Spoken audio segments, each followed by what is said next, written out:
आइए शुरू करते हैं डिस्कशन को। ठीक है, सबसे पहला कीवर्ड्स देखो, सुनो ध्यान से। आपका इको का पेपर जो है, ठीक है, it's not a rocket science की वो टोटल 80 मार्क का आएगा पेपर आपका। 80 मार्क्स में से 40 marks will be ID, 40 marks will be macro. ठीक है, you must be knowing it. बस मैं रिपीट कर रहा हूँ चीजों को।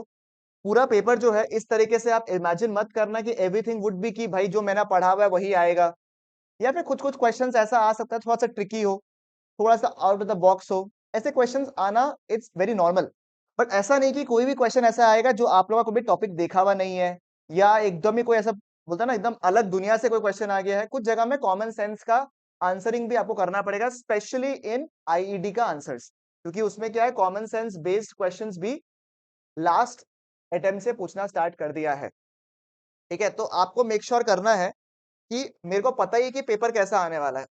ठीक है, जो आंसर्स आपको अच्छे से आता है उसको आपको एकदम प्रॉपर्ली करना है। इसलिए मैंने शुरू से रिक्वेस्ट किया right from the time you have prepared for economics कि आपको क्वेश्चन जरूर से देखना है। अगर ऐसा आपका पोजीशन है मोटा मोटी कि you have almost completed the syllabus, या you are about to complete the syllabus, कुछ चैप्टर्स बाकी है, बट अगर अभी तक आपने क्वेश्चंस प्रैक्टिस नहीं किया है तो क्वेश्चंस प्रैक्टिस करना बहुत जरूरी है। संदीप घर खोलो, ठीक है, और उसके क्वेश्चंस जो है स्पेशली कुछ कुछ टॉपिक्स ऐसे होते हैं, case study based questions, 1 mark questions, MCQs, और एक बार हॉट्स जो है वो सब जरूर से देख लेना, अदरवाइज दिक्कत होगा। स्पेशली मैं बोलूंगा कि मैक्रो तो आप लोग हैंडल करोगे ही करोगे, और वो सबका स्ट्रांग भी रहता है। आईडी को एक होता है ना माथा में कॉन्फिडेंस लाने के लिए, इट विल बी इंपॉर्टेंट। ठीक है, ये सेशन क्यों इंपॉर्टेंट है? ये सेशन इंपॉर्टेंट है क्योंकि मैं हर एक टॉपिक का एक ब्रीफिंग दे दूंगा आपको।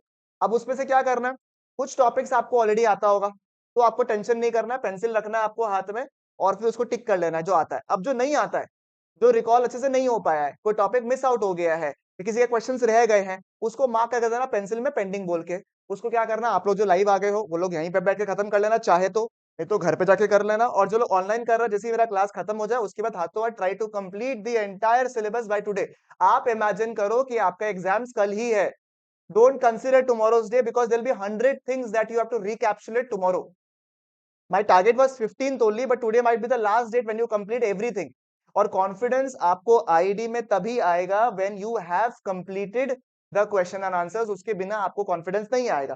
सर क्यों मैं बोल रहा हूं आज खत्म करने के लिए, क्योंकि कुछ लास्ट मोमेंट डाउट्स आएंगे, जैसे हाई पावर्ड मनी का डाउट आया, ठीक है, कुछ कॉन्सेप्ट्स का डाउट आ रहा है, ठीक है, टर्म लाइबिलिटीज क्या होता है वो सबका डाउट आता है, तो वो सब डाउट्स आपका एक साथ फिल्टरिंग हो जाए। और जो टॉपिक्स जनरली सबका डाउट्स रहता है वो मैं डिस्कस अभी कर लूंगा आपके साथ में। सबसे पहला चैप्टर नंबर 1 है circular flow of income. Circular flow of income is a very important topic national income के पर्सपेक्टिव से, क्योंकि इससे हमेशा एग्जाम में क्वेश्चन आता है। सर कैसे टाइप के क्वेश्चन आते हैं? सबसे पहले सर्कुलर फ्लो ऑफ इनकम होता क्या है, तो आपको ये डेफिनेशन जो है डेफिनेटली आना चाहिए।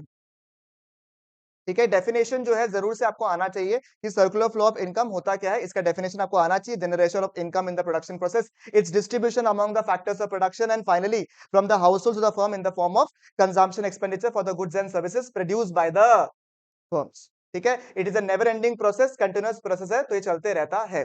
नाउ इसको 3 स्टेजेस में डिवाइड किया था। 2021 में सवाल पूछा गया था कि 3 स्टेजेस क्या क्या है सर्कुलर फ्लो ऑफ इनकम। अच्छा, जो लोग भी ऑनलाइन कर रहे हैं या फिर ऑफलाइन कर रहे हैं, अगर आपको लगता है कि आपके कोई फ्रेंड्स, आपके पास तो लिस्ट है ही, मैं बता देता हूं आपको, जो लोग ज्वाइन कर चुके हैं बहुत बढ़िया बात है।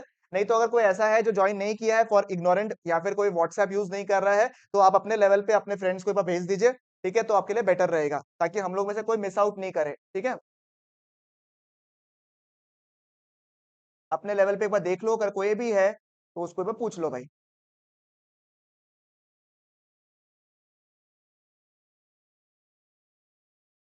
मेरे लिए अभी पॉसिबल नहीं है करना, बट आप लोग, हमको मोहित, मोहित है, एक बार देख लो फटाफट लिस्ट। आप लोग जो लोग ऑनलाइन है वो लोग ही देख पाएगा मेनली। ठीक है, लिस्ट देख लो फटाफट, कोई भी अगर है तो उसको बोल दो फटफट जाऊंगा, क्योंकि सेशन बहुत ज्यादा इंपॉर्टेंट होने वाला है ये वाला। वैसे तो मैं इसका रिकॉर्डिंग शेयर कर दूंगा आप लोग के साथ में, उसका स्ट्रेस नहीं है, बट अभी देख लेने से क्या बेटर रहेगा आप लोग के लिए।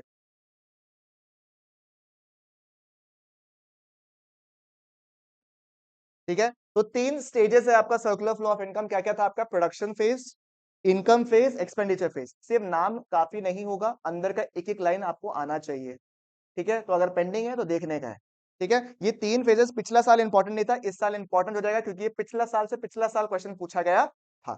ठीक है। तो production phase, income phase and expenditure phase. Real flow, money flow, I don't think so किसी को भी दिक्कत होना चाहिए कि रियल फ्लो में क्या होता है, मनी फ्लो में क्या होता है। रियल फ्लो में आपके गुड्स के बदले गुड्स एक्सचेंज होते हैं and barter system, and money flow जो है वो मनी के एक्सचेंज में होता है। नाम जरूर से देख लीजिएगा, रियल फ्लो को दूसरा नाम क्या कहा जाता है? एज फिजिकल फ्लो, और इसको कहा जाता है एज नॉमिनल फ्लो। ध्यान से रखिएगा ये सब चीजों को, एग्जाम में कभी कभी physical flow and nominal flow को रेफर कर देंगे, तो आप दिमाग से रखिएगा। ठीक क्या है? फिजिकल फ्लो वर्ड समझ में आता है फिजिकल गुड्स, और नॉमिनल फ्लो जो है it is in relation to money. ध्यान रखिएगा ये चीज को, कभी मत भूलेगा अगर बाई चांस एग्जाम में आ गया तो। ठीक है। Now the most important question is always there. पिछला साल का क्वेश्चन है सर्कुलर फ्लो ऑफ इनकम, हर बार एग्जाम में किसी ना किसी फॉर्म में पूछता है, तो आपको समझना पड़ेगा ये चीजों को कि कैसे होता है। ठीक है। Circular flow of income in a two sector economy is something which is very relevant. ठीक है। इसको एक बार आपका हाथ से बनाया हुआ रहना चाहिए, और जब आप बनाते हो तो ध्यान रखिएगा कि हमेशा खाली सिर्फ और सिर्फ अगर आपने चार्ट बनाया है तो वो मोर देन सफिशिएंट नहीं होगा। ठीक है। You have to write the explanation also, कि हम अज्यूम कर रहे हैं कि कितने सेक्टर्स है आपके, दो सेक्टर्स है। हाउस होल्ड क्या करते हैं और फर्म्स क्या करते हैं। अगर आपसे सर्कुलर फ्लो ऑफ इनकम का सवाल पूछा गया है 6 मार्क का, अब भैया सर्कुलर फ्लो ऑफ इनकम का कैसे कैसे सवाल पूछ सकता है? एक हो गया बेसिक क्वेश्चन कि explain the circular flow of income in a two sector economy. Two sector economy को सिंपल इकोनॉमी भी कहा जाता है। ठीक है। थ्री सेक्टर इकोनॉमी में जनरली पता है आपको कौन आ जाता है? Government. And fourth sector economy में आपके फॉरेन सर्विसेज भी आ जाते हैं। टू सेक्टर जनरली आपके सिलेबस में है, तो टू सेक्टर के ऊपर पूछ सकता है आप लोगों को। Second question, circular flow of income में कंटिन्यूअसली जो है पैसा घूमता रहता है, हाउस होल्ड्स एंड फर्म्स जो आपस में काम करता रहता है, इस टाइप के कुछ ट्रिकी वर्ड्स का इस्तेमाल किया जाएगा। कल ही मैंने डिस्कस किया था to the people who came in that you will be able to understand the concept. ठीक है। मैं कुछ चीजें भूल जाऊंगा तो बीच बीच में आपको टॉपिक्स बताते रहूंगा। अभी एग्जाम्पल सुनो, एकदम ध्यान से सुनना, जो जो मैं पॉइंट बोल रहा हूँ लिख के रख लेना कहीं पे। ठीक है। हमेशा इकोनॉमिक्स में ऐसा देखा गया है कि कोई अगर रेलेवेंट फैक्टर हो रहा है बाजार में, रियल लाइफ में, उसके ऊपर सवाल पूछा गया है। मैं ये नहीं बोलूंगा कि आएगा ही आएगा, बट हाई चांसेस है। सर रिसेंट में इवेंट्स कौन से आए हैं? G20 समिट आया हुआ है। G20 समिट का गोल क्या था? ठीक है, overall holistic development of the economy as a whole. तो कंपैरेटिव्स का एक सवाल बन सकता है उसमें से। ओके। नंबर 2 क्या है सर? एम्प्लॉयमेंट जनरेशन, क्योंकि बाहर के लोग इन्वेस्ट करेंगे इंडिया में, मेक इन इंडिया प्रोग्राम को और इंक्रीज करेंगे, तो एम्प्लॉयमेंट के ऊपर सवाल पूछ सकता है। मेक इन इंडिया का कॉन्सेप्ट पूछ सकता है आपसे कि उसका क्या इंपैक्ट होगा on the foreign exchange rate, what will be the impact. G20 summit India में हुआ, उसकी वजह से कई सारे फॉरेन इन्वेस्टर्स ने कहा कि वो इंडिया में आएंगे। डोंट एक्सपेक्ट मुकेश अंबानी जी का शादी का to invite here, because too late, paper बन चुका होगा ऑलरेडी। ठीक है, नहीं तो वो भी आ जाता, क्या पता। राइट। तो अब उसके वजह से क्या इंपैक्ट होगा on the economy. National income के ऊपर सवाल पूछ सकता है कि इंडिया ने होस्ट किया, उसकी वजह से नेशनल इनकम में क्या क्या इंपैक्ट आएगा। जो ऑनलाइन में अगर बाई चांस कोई भी नेटवर्क इशू है तो मुझे बता देना प्लीज। हाँ। G20 समिट में मेरा जो फेवरेट हमको लग रहा है, जो कि मैंने कल भी डिस्कस किया था, वाज ग्रीनर इकोनॉमी की तरफ जा रहा है ना, सब लोग कार्बन न्यूट्रल बनने की कोशिश कर रहे हैं, तो सस्टेनेबल डेवलपमेंट वाला जो टॉपिक है चैप्टर नंबर 9, उससे आपका 100% गारंटीड है कि इस बार सवाल आएगा ही आएगा। ठीक है। सर कैसे सवाल आ सकता है? एक तो G20 से रिलेटेड सवाल आ सकता है, या फिर आपको वो लोग कॉम्प्रिहेंशन बेस्ड सवाल भी पूछ सकता है। ठीक है। इस तरीके के कुछ सवाल आपको पूछ सकते हैं। तो chapter number 9 of Indian economic development should address one question. मेरे को ऐसा लगता है कि G20 समिट के ऊपर सवाल आपको पूछ सकता है। दूसरा क्या इवेंट हुआ है? इलेक्शंस आने वाला है। इलेक्शंस की वजह से क्या क्या चीजें होती है सर? इलेक्शंस की वजह से क्या क्या चीजें, कौन से चैप्टर को अफेक्ट करेगा? इस गवर्नमेंट बजट। अंडरस्टूड। तो you have to get all this in mind कि क्या इंपैक्ट हो सकता है उसकी वजह से। सब्सिडीज बांटेगा तो वो किस फॉर्म ऑफ नेचर होता है।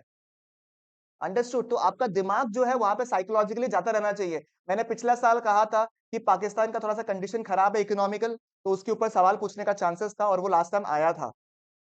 मैं ये नहीं बोलूंगा कि इस बार भी मेरा जो कॉन्सेप्ट है वो आएगा ही, बट आपको समझना पड़ेगा कि जो इकोनॉमिक अफेयर्स हो रहा है उसकी वजह से इंपैक्ट गिरता है। थर्ड सर इंपॉर्टेंट एक इकोनॉमिक फैक्टर बता दो जो कि हो रहा है। इंडिया में इंटरेस्ट रेट्स को बढ़ाया जा रहा था गवर्नमेंट का, क्योंकि कोरोना की वजह से इंटरेस्ट रेट्स को कम किया गया था, रेपो रेट्स को कम किया गया था। अब जो है इंटरेस्ट रेट्स को बढ़ाया गया इन्फ्लेशन को कंट्रोल करने के लिए। तो वो बैंकिंग की पर्सपेक्टिव से आपको सवाल पूछ सकता है।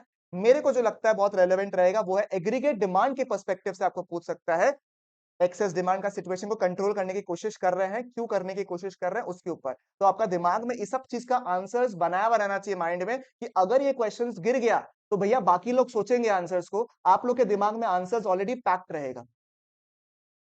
समझ में आया आपको? क्लियर है बिल्कुल यहाँ तक? तो मेरे अभी दिमाग में जो दो तीन था मैंने आपको बता दिया, in the process I will tell you more, ठीक है। बट ये तीन चीजों को आंसर्स लिख के रखेगा सभी के सभी, कि आइडिया बहुत ही बढ़िया बात है, बट कुछ ना कुछ घुमा फिरा कर आएगा, दिखेगा, मैं बता रहा हूँ आपको, ठीक है। फिर इसमें क्या है, सेविंग्स नहीं होता है, ये ध्यान रखिएगा आप लोग, ठीक है। Coming back to a very dark horse question which was stock and flow, very important from the exam perspective. There is no point that you revise stock and flow from here, please refer to examples, solve only examples, कि ये stock है या flow है, giving reason. Reason आपको पता है, stock एक particular point of time में होता है, फ्लो एक पर्टिकुलर पीरियड ऑफ टाइम होता है। Leakage injection is one question जो कि बहुत जन मिस करके जाता है भाई। आप लोग को आता है क्योंकि आप लोग ने मल्टीपल टाइम्स रिवाइज किया है, ये आ गया ना तो मजा आ जाएगा आप लोग को, ठीक है। लीकेजेस क्या होता है, इंजेक्शंस क्या होता है, एग्जांपल्स, गेटिंग इट, ठीक है। सुमित अभी अभी ज्वाइन किया है या किसी ने भी ज्वाइन किया तो इसके पहले मैंने बहुत इंपॉर्टेंट डिस्कशन किया है, उसको प्लीज पीछे रिकॉर्डिंग के फॉर्म में जब शेयर करूंगा तो एक बार देख लेना प्लीज सुमित, ठीक है। या किसी ने भी अगर मिस किया है पहले का पार्ट को तो देख लीजिएगा। जो अभी थोड़ा गरिमा लोग ज्वाइन किया था वो लोग ने कुछ ऐसा मिस नहीं किया आप लोग ने, ठीक है। ये वाला क्वेश्चन, ये वाला क्वेश्चन एक इंपॉर्टेंट क्वेश्चन है, ये एग्जाम में पूछा गया क्वेश्चन है। Circular flow of income in a two sector economy is based on the axiom that one's expenditure is another is income, ठीक है ना। किसी का इनकम, किसी का भाई किसी की जान, वैसे वाला है ये, तो इसको रीड जरूर से कर लीजिएगा एक बार ये सवाल को, ठीक है। Circular flow of income, this is about it. आपको मैक्सिमम से मैक्सिमम का रिवीजन करना है, final revision you will see into the examples of stock and flow. Circular flow of income अगर आपका रिवाइज नहीं हुआ तो उसको एक बार रिवाइज करने का है, और ये क्वेश्चन को रीडिंग करना है, मोर देन सफिशिएंट है। लीकेजेस इंजेक्शन का अगर सवाल आ भी गया तो ऐसा नहीं कि आप कॉमन सेंस लगा के आंसर नहीं दे पाओगे, बट स्टॉक एंड फ्लो के एग्जांपल्स आप जरूर से देख लीजिए, ठीक है। This is circular flow of income, basic concepts of macro economics. ऐसा कोई बच्चा नहीं है मेरा जो इस टॉपिक में वीक है, ठीक है। आपको ध्यान क्या रखना है, एग्जाम्पल ये नहीं पूछेगा explain the concept of domestic territory या फिर इकोनॉमिक टेरिटरी, आ गया तो बहुत ही बढ़िया बात है, बल्ले बल्ले बल्ले बात है, not very relevant from the exam perspective. But आपको पूछ सकता है नॉर्मल रेसिडेंट सिटीजनशिप के ऊपर पूछ सकता है। बट हमेशा से सीबीएसई का जो फेवरेट टॉपिक रहा है वो हमेशा से रहा है या तो फैक्टर इनकम, ट्रांसफर इनकम, ये कौन सा होता है। ध्यान रखिएगा ये सब scholarship, old age pension, subsidies जो गवर्नमेंट देता है, टैक्सेस जो गवर्नमेंट कलेक्ट करता है, ये सभी के सभी क्या है सर, गवर्नमेंट के ट्रांसफर इनकम है, एकदम ध्यान दीजिएगा। अगेन कृषा ने अभी अभी ज्वाइन किया है, कृषा जो मेरे पहले का टॉपिक्स है अभी जो मैंने डिस्कस किया उसको प्लीज याद से देख लेना, बहुत इंपॉर्टेंट टॉपिक था, ठीक है। नेक्स्ट, एग्जाम का फेवरेट से फेवरेट क्वेश्चन जो आपको फाइनल गुड्स इंटरमीडिएट गुड्स में ध्यान दीजिएगा, one that the difference is important, two difference के ऊपर सवाल, आप डायरेक्ट सवाल अगर आ गया तो बहुत ही बढ़िया बात है, बट हम तैयारी डायरेक्ट सवाल का करेंगे ही नहीं, हम इनडायरेक्ट क्वेश्चंस करेंगे। क्या क्या रहता है, जैसे ये वाला national income includes only final goods explain, ठीक है। गुड्स जो यूज होता है सेम ईयर में उसको क्या बोलते हैं हम लोग, as intermediate goods. Laptop can be final goods and an intermediate goods. Machine जो यूज हो रहा है ऑलवेज फाइनल गुड्स। डिफेंड या रेफ्यूट, क्या होगा आंसर, रेफ्यूटेड। बट सर अभी का सवाल क्या पूछ रहा है आप लोग को, कि भैया हमें समझना पड़ेगा कॉन्सेप्ट क्या है। फाइनल गुड्स वो है जो कि हम लोग या तो कंजम्पशन पर्पस के लिए यूज कर रहे हैं, किताबें, आपके टीवी, मेरा अगर पर्सनल पर्पस के लिए मैं यूज कर रहा हूँ तो ये क्या हो गया आपका फाइनल गुड्स, और फॉर इन्वेस्टमेंट पर्पस, और for investment purpose. What is my investment purpose, what is my investment purpose,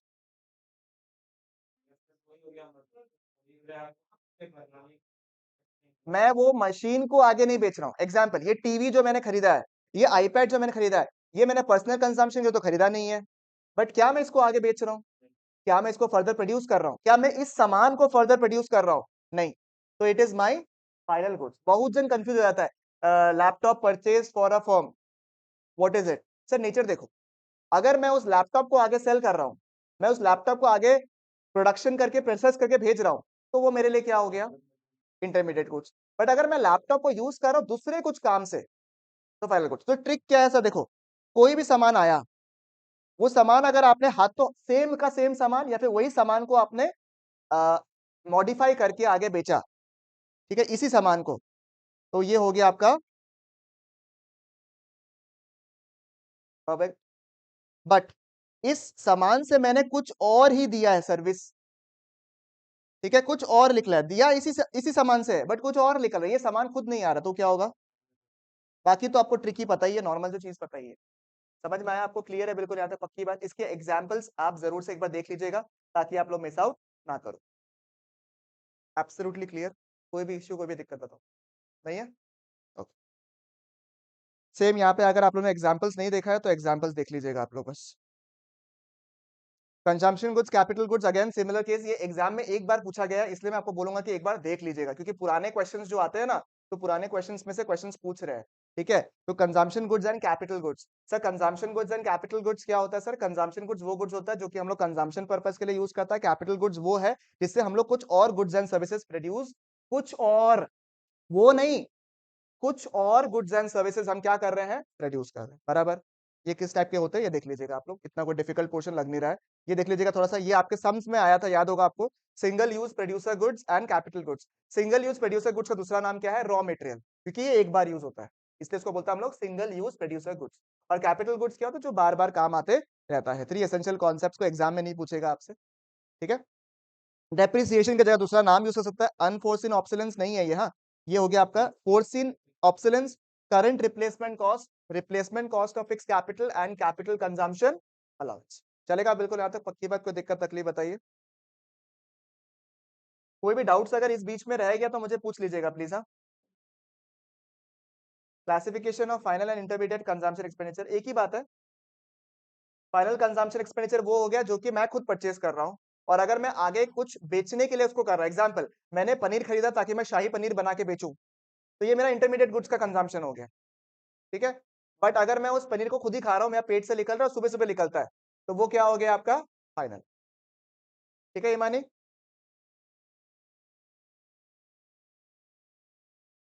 important question, components of नफिया। ईमानी आवाज नहीं आ रहा बाबू आपका, टाइप कर दो प्लीज। आवाज नहीं आएगा, टाइप कर दो। ठीक है, देखो, कंपोनेंट्स ऑफ नफिया एक बार रीड कर लीजिए प्लीज फटाफट, और एक्स्ट्रा डिस्कशन को देख लो, अपना यूनिट खत्म हो जाएगा। तब तक अगर कोई डाउट है यहाँ तक तो पूछ लो please. Any doubt still here? Drishti, please drop a message in my phone ना पानी के लिए।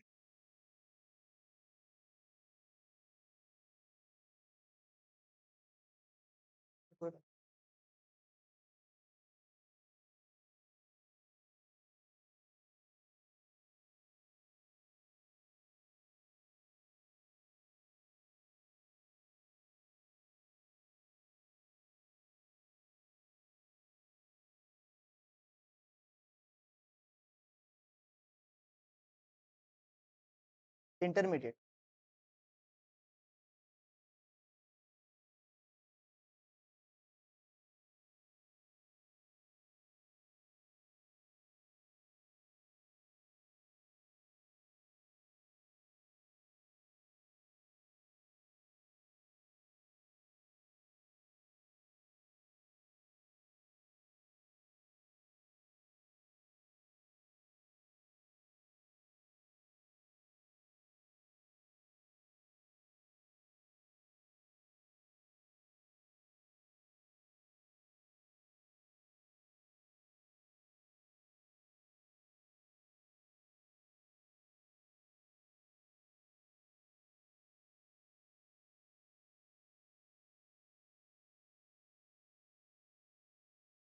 होने से बताइएगा, गिविंग यू 5 मिनट्स मोर।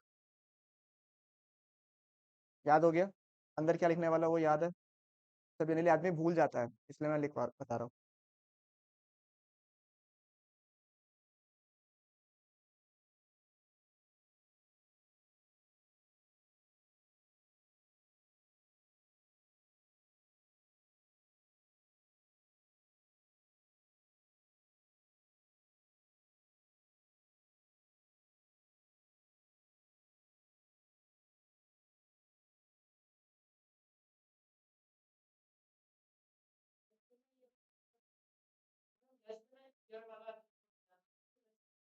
ने वो इंटरमीडिएट गुड्स को हम एक एक साल के हिसाब से यूटिलाइजेशन दिखाता है, इसलिए वो लिखा हुआ लेस देन।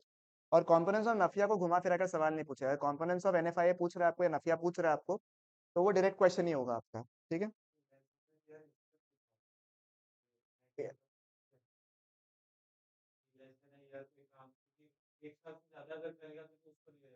रेसिडेंटशिप मिल जाएगा ना। मतलब वो इस कॉन्सेप्ट के हिसाब से दिया हुआ है आपको, सिटीजनशिप नहीं मिलता है। और रेसिडेंटशिप में भी क्या, टेम्परेरी रेसिडेंटशिप मिलता है, परमानेंट अलग होता है, परमानेंट वीजा अलग होता है, सब अलग अलग, सबके कंट्रीज के अलग अलग सिस्टम है। नॉर्मल लॉस के हिसाब से हम बात कर रहे हैं। चले आगे बढ़ जाए। तो नेशनल इनकम, हाँ तो ग्रॉस इन्वेस्टमेंट में और नेट इन्वेस्ट, ग्रॉस इन्वेस्टमेंट का वैल्यू हमेशा क्या नेट इन्वेस्टमेंट से ज्यादा होगा। ग्रॉस में क्या होता है, डेप्रिसिएशन होता है ना साथ में, और इसमें क्या हमेशा ज्यादा होगा। The answer is no, refuted है। इक्वल हो सकता है, क्या पता डेप्रिसिएशन ना हो, जरूरी तो नहीं है। तो हमेशा बढ़ेगा वो जरूरी नहीं है, इसलिए क्वेश्चंस करना बहुत जरूरी है। क्या ऐसा बेकार बेकार क्वेश्चंस में मार्क्स काटता है, बेहुदा बोलने वाला था, ठीक है। तो ये चीज बहुत जरूरी है। ये डिफरेंसेस को प्लीज जरूर से देख लीजिएगा हल्का हल्का, क्या है ना, ये सब इजी बहुत है, बट उस समय ना माथा में थोड़ा सा वो होता है कि क्या लिखे क्या नहीं लिखे, इसलिए मैं बोल रहा हूँ आपको, ठीक है। न्यूमेरिकल्स के बारे में आगे डिस्कस करेंगे हम लोग। आइए, measurement of national income. Measurement of national income में आपको पता है कि I am insisting everybody, three differences of depreciation and capital loss में क्या है, डेप्रिसिएशन प्लान एक्सपेंडिचर होता है या प्लान ऑब्सोलेंसेस होता है, कैपिटल लॉस जो है अनप्लान्ड होता है तुम्हारा, ठीक है। डेप्रिसिएशन को हम लोग कंसिडर करता है while calculating the national income and everything, capital loss को हम लोग कंसिडर जनरली नहीं करते। दो पॉइंट तो यहाँ आगे एग्जांपल दे सकते हो, या फिर एक एग्जांपल आप लोग संदीप घर से भी उठा सकते हो, ठीक है। Now measurement of national income में सर किस टाइप के सवाल पूछते हैं, ठीक है। मैं इसको यूनिट नंबर 3 मान रहा हूं, क्योंकि हमारे लिए unit number 4 GDP and welfare अलग टॉपिक है, ठीक है। तो जब मैं बोलूं आपको मेजरमेंट ऑफ नेशनल इनकम, तो measurement of national income we have three methods of calculating national income. Don't expect कि एग्जाम में आपको पूछेगा कि भैया ये बताइए कि नेशनल इनकम कैसे निकालेंगे in terms of VAM, in terms of VAM expenditure, ये सब आपको सवाल नहीं पूछेगा। अगर आप सेवा में होते तो पूछ सकता था, सीबीएसई में तो नहीं पूछते, ठीक है। तो क्या आएगा सर, एक तो आपको दिमाग में चार्ट आ जाना चाहिए कि वैम का तरीका क्या है। We all know this entire chart. कुछ चीजें मैं बोलूंगा कि ये आपको, मैं नहीं बोल रहा हूँ कि आप लोग को आता नहीं है, आता है, बट एग्जाम का नर्वसनेस की वजह से लोग बाग थोड़ा सा गलती कर देता है, समझेगा। वैम जब हम यूज करेंगे, we get GVA at MP which is equal to GDP at MP, gross domestic product at market price, या gross value added at market price, समझेगा। V is equal to D, ठीक है। V is not equal to N, ये पहला mistake है, मैं आपको बोलूंगा, आप बोलोगे भैया क्या मजाक कर रहे हो, गलती होता है, ठीक है। V is equal to D and not N, ठीक है, understood. GDP is equal to GVA, ठीक है। तो पहला मेथड जो वैम है उसके थ्रू हमें मिलता है जीवीए। सेकेंड मेथड जो है इनकम मेथड, उससे हमें मिलता है, गलत, देखा, ये भी गलत, NDP at FC which is not, which is nothing but only domestic income. Net domestic income बोल के क्या होता है, ठीक है, domestic income. And by expenditure method we get GDP at FC. तो यानी कि वैम और एक्सपेंडिचर क्या है आपका, सेम है। वैम और एक्सपेंडिचर क्या है भाई, सेम है, और इनकम मेथड अलग आता है। अब वैम अगर सवाल में आया, एक्सपेंडिचर सवाल में आया, टेंशन ही नहीं है, क्योंकि दोनों में आंसर सेम आएगा। 90% एग्जाम में क्वेश्चन किसका आता है आपका, इनकम एंड एक्सपेंडिचर का, ठीक है। इनकम एक्सपेंडिचर में ध्यान दीजिएगा, इनकम में we reach what, NDP, to be just required NFIA if the question is telling you to calculate national income. But it is not necessary कि क्वेश्चन हमेशा से आपको नेशनल इनकम निकालने बोले। जब भी प्रैक्टिकल सवाल आएगा ना, रिपीट, ये गलती नहीं करोगे कोई भी, कोई क्लासरूम से निकल कर बोला ना भैया आपका फिल्म तक पढ़ लिया, और हम बोला हुआ चीज गलत दिया, तो देखना आप लोग हम वहीं पे पहुंच जाएगा सुताने के लिए, चाहे वो गुरुकुल ग्रामर हो, चाहे कहीं भी हो, चाहे एचके भी हो, चाहे कहीं भी हो, ठीक है। कि एग्जाम में जब भी प्रैक्टिकल सवाल आए, पहले तो मतलब दो आए, तो इसलिए फालतू का नर्वस मत होना कि हे माँ क्या होगा मेरा, ठीक है। इतना स्ट्रेस वाला बात नहीं है। दूसरा, क्वेश्चन का ऊपर में देख लेना क्या निकालने बोला है, और उसको पहले ही पेंसिल से सर्कल कर लेना। हीरो मत बनना, जबरदस्ती का ये मत प्रिज्यूम करना कि नेशनल इनकम ही पूछेगा क्योंकि हम पढ़ के आए हैं, ठीक है। आपसे कुछ भी और पूछ सकता है, ध्यान दीजिएगा बिल्कुल। तो ऊपर में जो लिखा हुआ का सवाल, उसको सबसे पहले सर्कल कर लोगे। इनफैक्ट रिस्क ही मत लो, जब पेपर देखोगे ना, पेपर रीडिंग मिलेगा ना, उसी टाइम में लिख लेना, देख लेना सर्कल क्या है, और पहले डिसाइड कर लोगे आपको कौन सा क्वेश्चन करना है। पेपर जब दोगे तो टाइम पास मत करना, ट्राई करना नेशनल इनकम का सवाल खत्म कर दो, प्लस माइनस ही तो करना है।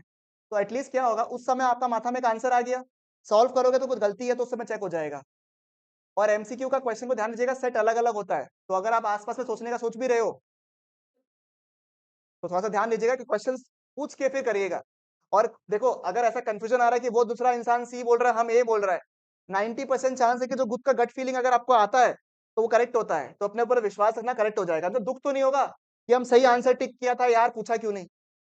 ठीक है, तो ये देखो formula, value addition is equal to value of output minus intermediate consumption. If VAM का क्वेश्चन आया है, इफ वैम का सवाल आया है, जितना ही कॉन्फिडेंट आप जीवन में हो, 5 मिनट भी लगेगा नहीं इसको बनाने में, इनफैक्ट 2 मिनट लगेगा आपको बनाने में। चार्ट बना लेना अपना आंख के सामने पेंसिल से, उससे आपको ध्यान रहेगा कि कोई सा पार्ट हम एक्सपोर्ट्स तो मिस आउट नहीं कर दिया।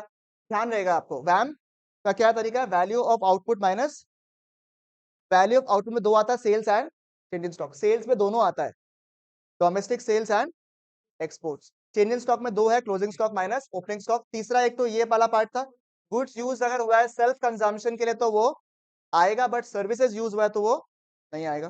डोमेस्टिक कंजम्पशन में क्या क्या आता है आपका, purchases and expenses directly attributable to the production process. Import से नीचे कोई भी बच्चा नहीं होता है। परफेक्ट, बताइए। हाँ बता देता अभी। ठीक है, इस सबसे हमको क्या मिलता है, जीवीए एट एमपी। अगर प्राइमरी सेक्टर सेकेंडरी सेक्टर अलग से दिया हुआ है तो उन तीनों को ऐड करना है, क्या मिलेगा मेरे को, जीडीपी एट एमपी। इनमें से हम लोग ये सब एडजस्टमेंट्स करेंगे तो मुझे क्या मिलेगा आपका, G H sorry N N P at F C which is nothing but national income. अगर किसी को भी वैम में कोई पार्ट में डाउट है तो बता देना। इसके 3-4 क्वेश्चंस मैंने आपको करवाए थे। एक था मास्टर क्वेश्चन बड़ा वाला जिसमें सब कुछ आ रहा था, उसमें इंपोर्ट ऑफ मशीनरी को हम लोग कंसिडर नहीं करेंगे क्योंकि डायरेक्टली वो प्रोडक्शन प्रोसेस में काम नहीं आता और हम लोग उसको डेप्रिसिएशन के क्लेम ऑफ से लेंगे। जो भी अगर ऐसा कंफ्यूजन वाला पॉइंट है, नोट जरूर से डाल देना कि इंपोर्ट ऑफ मशीनरी को हम लोग नहीं मान रहे हैं।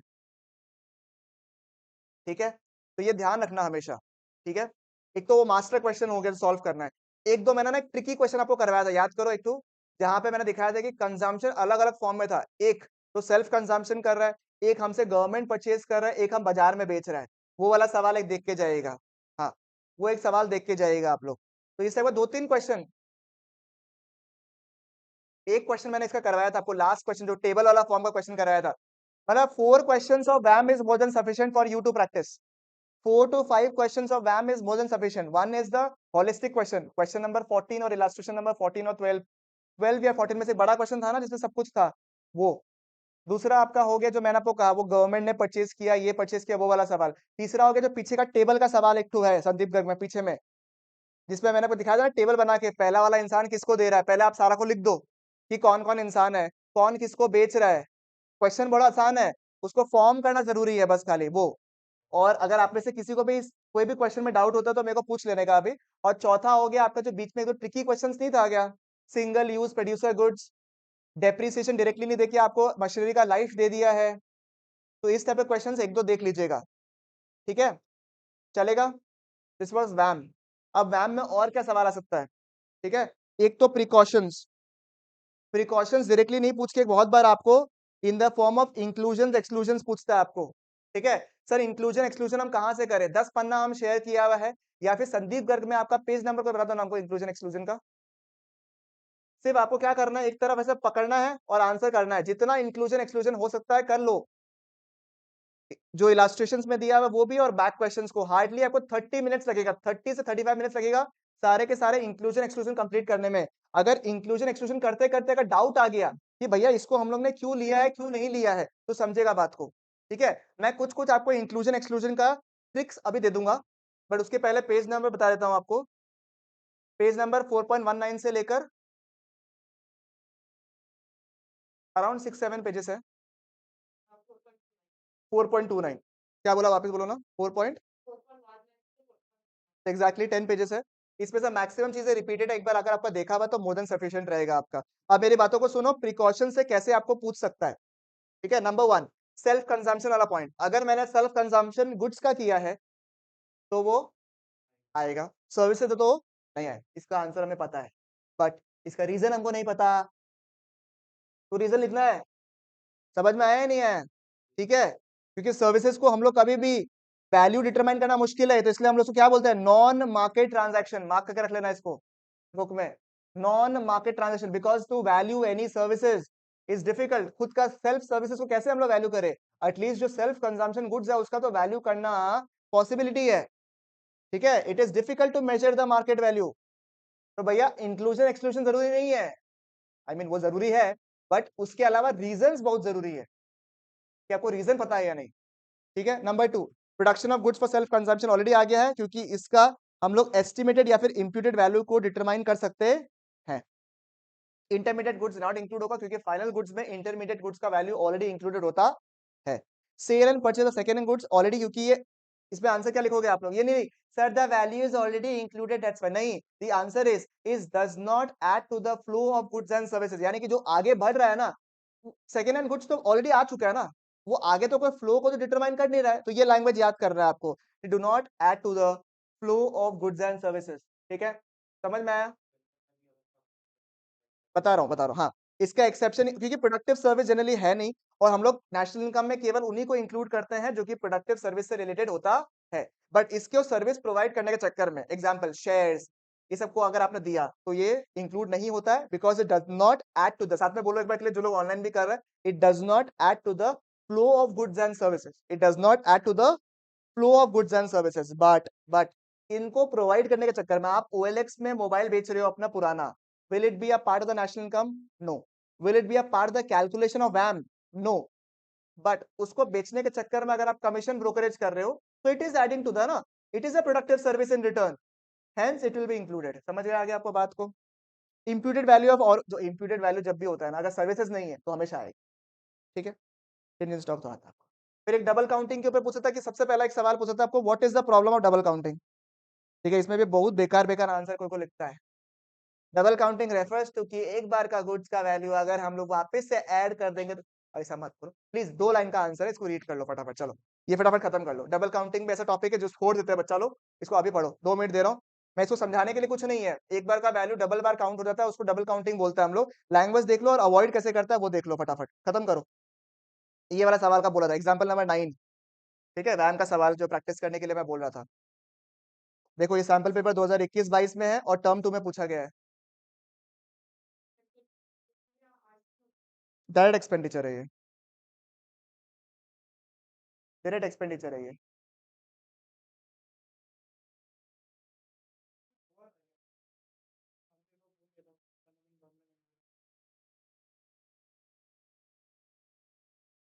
बाद में कर लेगा, सुनो ना, पानी देने के लिए बैग से पानी दूंगा, पानी पानी मैसेज भी किया था, बाद में कर, वो तो 10 मिनट बाद में कर रहा है। ठीक है, इस तरह पे कुछ कुछ क्वेश्चंस मैंने करवाए थे आपको, प्राइस पर यूनिट दिया हुआ है, आउटपुट दिया हुआ है, इन दोनों को क्या करेंगे हम लोग, मल्टीप्लाई। देख के अगर याद आ रहा है तो समझ जाओ आप लोग बहुत बढ़िया पेस में हो। उसके अलावा ये total sales decrease in production का मतलब क्या हो गया, closing stock minus opening stock जो है ना वो किसमें है, ये थी मत भूलना भाई, याद है ना नेगेटिव वाला point, net factor income paid to abroad, paid to abroad मतलब माइनस में है, net factor income paid, net net net factor income receive from abroad, from abroad वो पॉजिटिव में है। हाँ फीता जाता है, अगर लिखा हुआ है क्वेश्चन में, ये ऑनलाइन वाले लोग समझ में आ रहा है ना आप लोगों को भाई, और कोई भी डाउट हुआ तो मैं पूरा दिन में हूँ आज यहाँ पे ही, मेरे को आके पूछ लेना भाई। Net factor income to abroad लिखा हुआ है, अगर ये टू या फिर पेड टू लिखा हुआ है वर्ड, तो ये किस में है, नेगेटिव में। ये ध्यान दीजिएगा, यहाँ पे सिर्फ सर्कल करने वाला पॉइंट है एग्जाम में। ठीक है, नहीं तो आंसर 100-200 का डिफरेंस आ जाएगा, क्यों, किसी ने माइनस लिया होगा, किसी ने प्लस लिया होगा। करेक्ट, अगर लिखा हुआ नेट फैक्टर इनकम, तो ये क्या है आपका, पॉजिटिव। अगर इंपोर्ट्स का वैल्यू 1000 है, एक्सपोर्ट्स का वैल्यू 500, तो भी ये क्या है, नेगेटिव। अगर लिखा हुआ है क्वेश्चन में net factor income from abroad लिखा हुआ है, बट यहाँ पे -50 लिखा, मतलब क्या हुआ, पीता इज मोर देन। ठीक है, समझ में आ गया? तो 3-4 तरीके से नेगेटिव पूछ सकता है आपको, या तो लिखा हुआ net factor income to abroad, तो वो ऑटोमेटिकली अगर पॉजिटिव वैल्यू भी दिया हुआ है it will denote what, negative, या फिर डायरेक्टली नेगेटिव वैल्यू दिया हुआ है, या फिर इंपोर्ट का value is more than exports. उसके बाद डिक्रीज इन स्टॉक का मतलब क्या हो गया आपका, closing stock is less then opening stock. Production for self consumption समझ में आ गया ना, goods use for self consumption. Purchase of raw material पता ही है आपको, डायरेक्ट एक्सपेंडिचर है। एक्सपोर्ट्स दिया हुआ है, कुछ वैल्यू अगर नहीं दिया हुआ है तो उसको माइनस भी मान सकते हो आप लोग, बट प्रोवाइडेड वो नहीं दिया हुआ हो। अगर सेल्स दिया हुआ है, कहाँ दिया हुआ है सेल्स, हाँ सेल्स दिया हुआ है तो हम लोग एक्सपोर्ट्स को कंसिडर, क्योंकि सेल्स में already domestic sales and exports include हो जाता है, तो ये सब ध्यान रखिएगा बिल्कुल वहां पे। इलेक्ट्रिसिटी चार्जेस जो है डायरेक्ट एक्सपेंस नहीं मानते हम लोग, पावर चार्जेस को हम लोग डायरेक्ट एक्सपेंसेस से मानते हैं, ठीक है। तो it is a non direct expenditure, indirect expenditure. Income tax आता है क्या? नहीं। जीएसटी आता है, इनडायरेक्ट टैक्सेस आता है, डायरेक्ट टैक्सेस नहीं आता है, सब्सिडीज आता है, तो ये क्वेश्चन कर लीजिएगा। हाँ, मतलब मैं बोलता हूँ रिस्क लो ही मत। जहां भी थ्री एसेंशियल कॉन्सेप्ट्स है ना, उसमें क्या क्या है, नफिया है और एनआईटी है। इसको अलग से वर्किंग नोट में कैलकुलेट कर लो, कितना टाइम लगेगा, एक तो आपका प्रेजेंटेशन अच्छा हो जाएगा, प्लस वो चेकर जो होगा ना, उस बाई चांस खुदा ना खास्ता या फिर भगवान के दया से, कुछ भगवान की कृपा से अगर बाई चांस कुछ गलती भी हो गया, बाई चांस कुछ सिली मिस्टेक कर दे, तो at least you will have a chance to get marks ना, कि something you have calculated right.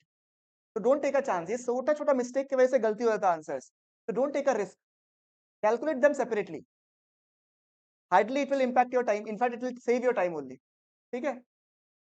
ये कोल्ड है ना, एग्जाम्पल नंबर 11 कोल्ड है ना, हाँ।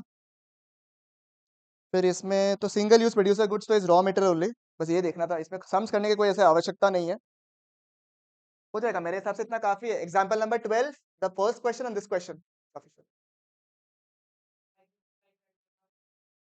Export minus import is NFIA, और factor income received from abroad and this, ठीक है। अच्छा, एक्सपोर्ट एंड इंपोर्ट से ध्यान दीजिएगा आप लोग, एक्सपोर्ट इंपोर्ट से it is a, sorry export गलत बोला मैंने, एक्सपोर्ट इंपोर्ट अगर दिया हुआ तो इट इज नेट एक्सपोर्ट, अगर नफिया दिया हुआ इट विल ऑलवेज भी, मैंने किसी को गलत बता दिया था सॉरी, ठीक है। Net factor income today only, net factor income from abroad और net factor income to abroad अगर लिखा हुआ है तो ही वो नफिया है, या फिर जो कंपोनेंट्स ऑफ नफिया पढ़ा ना आपने, वो अगर दिया हुआ है तो ही वो नफिया है, ठीक है। एकदम एक्सट्रीम ट्रिकी क्वेश्चन बता रहा हूं आप लोग को, नफिया डायरेक्टली नहीं दिया हुआ है, फालतू का एक्सपोर्ट इंपोर्ट देख के दिमाग मत लगाना, ये दिया मैंने सर एक्सपोर्ट इंपोर्ट निकाल लेता नफिया, नहीं।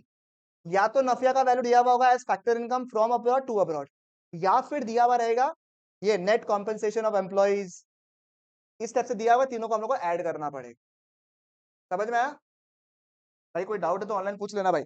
इनकम मेथड ऐसा पार्ट है जिसमें सबसे इजी है ये, इनकम मेथड वैसे सबसे इजी है इन टर्म्स ऑफ प्रैक्टिकल सॉल्विंग, क्योंकि है ही नहीं, 5 कंपोनेंट्स है, उसमें से भी ट्रिकी क्या है, सीओई, इंटरेस्ट और ऑपरेटिंग सरप्लस, उसके अलावा कुछ ट्रिकी भी नहीं है इसमें। तो सीओई में जो तीन तीन चीज आता है वो सब है, ठीक है।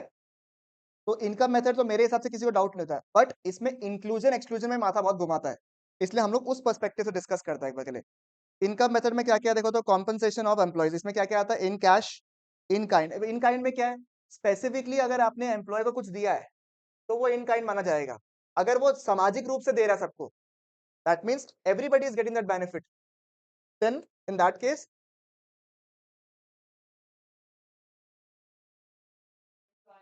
Employers contribution to social security scheme, perfect.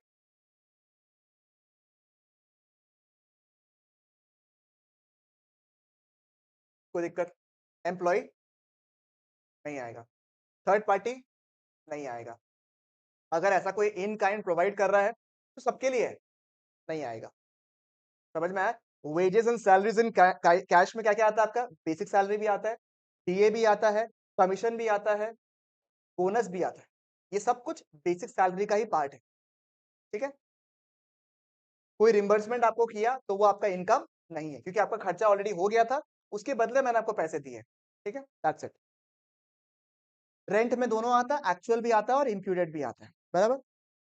Interest important है, क्योंकि इंटरेस्ट खाली हम लोग उनके अगेंस्ट ही पेमेंट करेंगे जो प्रोडक्टिव सर्विस के लिए लिया है, एक नंबर।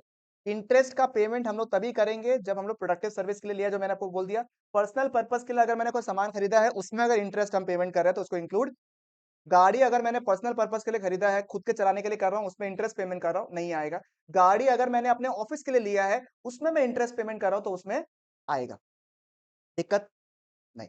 नंबर 2 क्या था आपका, कि कुछ इंटरेस्ट तो आता ही नहीं है, कौन सा? गवर्नमेंट ने अगर कोई इंटरेस्ट पे किया है ऑन पब्लिक डेथ, याद करो मैंने आपको इसमें इनकम टैक्स का बताया था आपको, कंजम्पशन पर्पस के लिए, और हमने ने कुछ भी इन सर्विस रिटर्न नहीं दिया, ये ट्रांसफर इनकम है, hence it will not be a part of the national income. और अगर इंटरेस्ट पे किया है एक फर्म ने दूसरे फर्म को तो भी वो उसका पार्ट नहीं होता है। यानी कि सर पर्सनल पर्पस के लिए अगर हमें कोई भी इंटरेस्ट मिल रहा है तो वो नहीं आएगा। गवर्नमेंट ने अगर पब्लिक डेथ के ऊपर हमें इंटरेस्ट पे किया है तो वो नहीं आएगा। एक फर्म ने दूसरे फर्म को केवल इंटरेस्ट पे किया है तो वो नहीं आएगा। प्रोडक्टिव सर्विस के लिए अगर इंटरेस्ट पे कर रहा है तो वो आएगा। एंड इंटरेस्ट में इम्प्यूटेड भी आता है और एक्चुअल भी आता है। प्रॉफिट्स तो इजी है, कॉर्पोरेट टैक्स यानी कि गवर्नमेंट भी कोई टैक्स लेता है आपसे। डिविडेंड क्या होगा, डिस्ट्रीब्यूटेड इनकम। और रिटर्न अर्निंग्स क्या होता है, रिजर्व एंड सरप्लस भी बोलता है इसको, और अनडिस्ट्रीब्यूटेड प्रॉफिट्स। मिक्स इनकम आप देख लीजिएगा 2 मार्क के लिए, इसको रीड कर लो फटाफट थ्योरी के लिए, ठीक है। एंड ऑपरेटिंग सरप्लस देख लो एक बार चलिए क्या होता है। ऑपरेटिंग सरप्लस में कौन से आते हैं, इससे बेटर मैं बोलूंगा ऑपरेटिंग सरप्लस में वो देखो जो नहीं आता है। ऑपरेटिंग सरप्लस में जो नहीं आता, देखो नेगेटिव लिस्ट में क्या है, सीओई नहीं आता है, इंटरेस्ट आता है बाबू, मिक्स्ड इनकम। तो यानी कि एग्जाम में अगर ऑपरेटिंग सरप्लस दिया हुआ है, सीओई दिया हुआ है, मिक्स इनकम दिया हुआ है, तो you can calculate the income method. क्या मिलेगा आपको, एनडीपी एट एफसी। उससे आपको जो सवाल पूछेगा वो आप निकाल लीजिए। चलो मिक्स इनकम को फटाफट रिवाइज करो।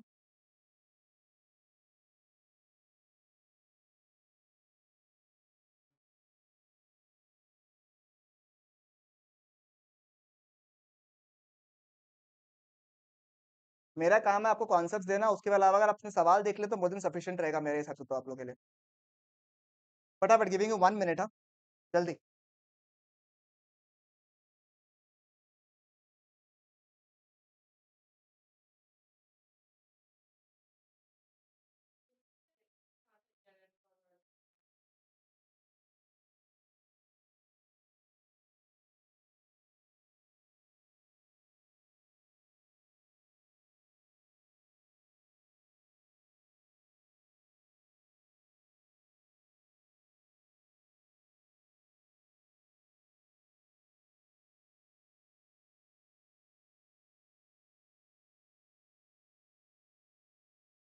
प्रिकॉशंस ऑफ, ये प्रिकॉशंस वाला देखो, आपको जानना है कि आएगा नहीं आएगा, रीजंस, ठीक है। विंडफॉल गेन्स का मतलब होता है ऐसी हवाबाजी में जो पैसा कमाना, लॉटरी हॉर्स सब नहीं आता है, बिकॉज इसमें प्रोडक्टिव एक्टिविटी कनेक्टेड नहीं है। ये इंपॉर्टेंट था। आंसर तो वही है, it does not contribute to the flow of goods and services, but brokerage commission होगा तो आएगा क्योंकि वो प्रोडक्टिव सर्विस माना जाता है। इंप्यूटेड सर्विस को हम लोग इंक्लूड नहीं करता, ये इंपॉर्टेंट है। Payment out of past savings, इसको हम लोग इंक्लूड नहीं करता, बिकॉज सोल्यूशन वही है। और इसमें आंसर क्या लिखोगे, do not contribute towards the current flow of goods and services. ये बहुत ट्रिकी, एक ट्रिक का आंसर है, इसमें आप चेप सकते हो हर जगह, ठीक है। तो इसमें कुछ कुछ सवाल है जो मैंने करवाया, तो देख लो आप लोग। क्वेश्चन नंबर 16, 17, 18 मैंने सारे क्वेश्चन आप लोग करा दिए थे शायद। 19, 20, 20 कर लीजिएगा एक तो, अगर नहीं किया अभी तक। 21 कर लीजिएगा आप लोग, 20, 21 कर लीजिएगा आप लोग, और 23 कर लीजिएगा आप लोग बस। 20, 21 और क्या बोला मैंने, 23। क्वेश्चन नंबर बोल रहा हूँ, इलास्ट्रेशन नहीं बोला मैंने, ठीक है। Not illustrations but questions. अगर आपने अभी तक नहीं किया और अगर आपने कर लिया तो बहुत ही बढ़िया बात है। एक्सपेंडिचर मेथड, पहला दूसरा नाम, एक चीज में मिस आउट कर दिया था, वैल्यू एडेड मेथड को दूसरा नाम से क्या बोलते हैं, इनकम मेथड को दूसरा नाम से क्या बोलते हैं, और एक्सपेंडिचर मेथड को दूसरा नाम से क्या बोलते हैं वो देख लीजिएगा अगर आपको नहीं आता तो। इसको इनकम डिस्पोजल मेथड भी बोलते हैं। इसमें केवल 4 components, I will tell you. Expenditure method is the most simplest method, calculation perspective से सबसे सिंपल है, और इसमें कोई ऐसे ट्रिकी भी नहीं है। जैसे इनकम मेथड दिखने में बहुत सिंपल है पर उसमें घुमाने के लिए बहुत कुछ है, बट एक्सपेंडिचर में कुछ है ही नहीं घुमाने के लिए, 4 तो कंपोनेंट्स है। और यही सेम कंपोनेंट्स आपका ईडी का कंपोनेंट्स भी है, C plus I plus G plus X minus M, C plus G plus I plus X minus M. Private final consumption expenditure, इसमें जनरली जो हम कंज्यूम करते हैं वो आता है, इन्वेस्टमेंट पर्पस के लिए आते नहीं है, एक्सेप्ट हाउसेस। हाउसेस को हम लोग इसका पार्ट नहीं मानते हैं, गवर्नमेंट भी करता है। ग्रॉस डोमेस्टिक कैपिटल फॉर्मेशन में मैंने बहुत बेहतरीन आप लोग को चार्ट दिया हुआ था। ग्रॉस डोमेस्टिक कैपिटल फॉर्मेशन को हम लोग ग्रॉस इन्वेस्टमेंट भी बोलते हैं, तो नाम याद रखिएगा। ध्यान दीजिएगा, ऊपर ग्रॉस डोमेस्टिक है, नीचे उसके आता है ग्रॉस फिक्स्ड। इन दोनों का बच्चा है ग्रॉस फिक्स कैपिटल फॉर्मेशन, क्योंकि एक ने जॉब किया था, दूसरे ने क्या किया था, बिजनेस। जॉब करने वालों को क्या मिलता है, फिक्स पैसा। ऊपर दद्दू है, ये कौन है, दद्दू। ये कौन है, पापा। और ये कौन है, बेटास। तो दद्दू पापा बेटास। आप देखना पहले कौन सा कैटेगरी में फॉल कर रहा है, दद्दू कैटेगरी में फॉल कर रहा है, पापा का कैटेगरी में फॉल कर रहा है, बेटा का कैटेगरी में फॉल कर रहा है, ठीक है। और ये 3 चीज खाली हम लोग को समझ में आएगा। तो अगर वेरीफाई करना है किसी से आसपास में, तो यही बोलना है, दद्दू कैटेगरी दिया है, पापा कैटेगरी दिया हुआ है, बेटा कैटेगरी दिया हुआ है। कंफ्यूजन इनके बीच में होता है, दद्दू एंड पापा ऑलमोस्ट सेम लगता है ना, दद्दू और बेटा, दद्दू और पापा तो ऑलमोस्ट सेम लगता है, तो देख लीजिएगा ये दद्दू कैटेगरी में है या पापा कैटेगरी में है। तो ग्रॉस फिक्स कैपिटल फॉर्मेशन और इन्वेंट्री इन्वेस्टमेंट, इन्वेंट्री इन्वेस्टमेंट तो कोई दिक्कत ही नहीं है, ट्विंस पैदा हुआ था, ज्यादा टाइम नहीं मिलता, इसलिए closing stock minus opening stock. Gross fix capital formation में 3 बेटा था, एक बिजनेस का, तो ग्रॉस बिजनेस कैपिटल फॉर्मेशन से इसको दूसरे तरीके से कैसे होता है, कोई नया प्लांट खरीदा, कोई नया मशीनरी खरीदा, तो वो बिजनेस के लिए खरीदता है हम लोग। रेसिडेंशियल कंस्ट्रक्शन, क्योंकि हमने पहले ही कह दिया था कि वो प्राइवेट फाइनल कंजम्पशन एक्सपेंडिचर का पार्ट नहीं है, एंड गवर्नमेंट भी करता है ग्रॉस, अभी देख ही रहा है गुवाहाटी का एग्जाम्पल, हर तरफ से ब्रिज आ रहा है, ठीक है।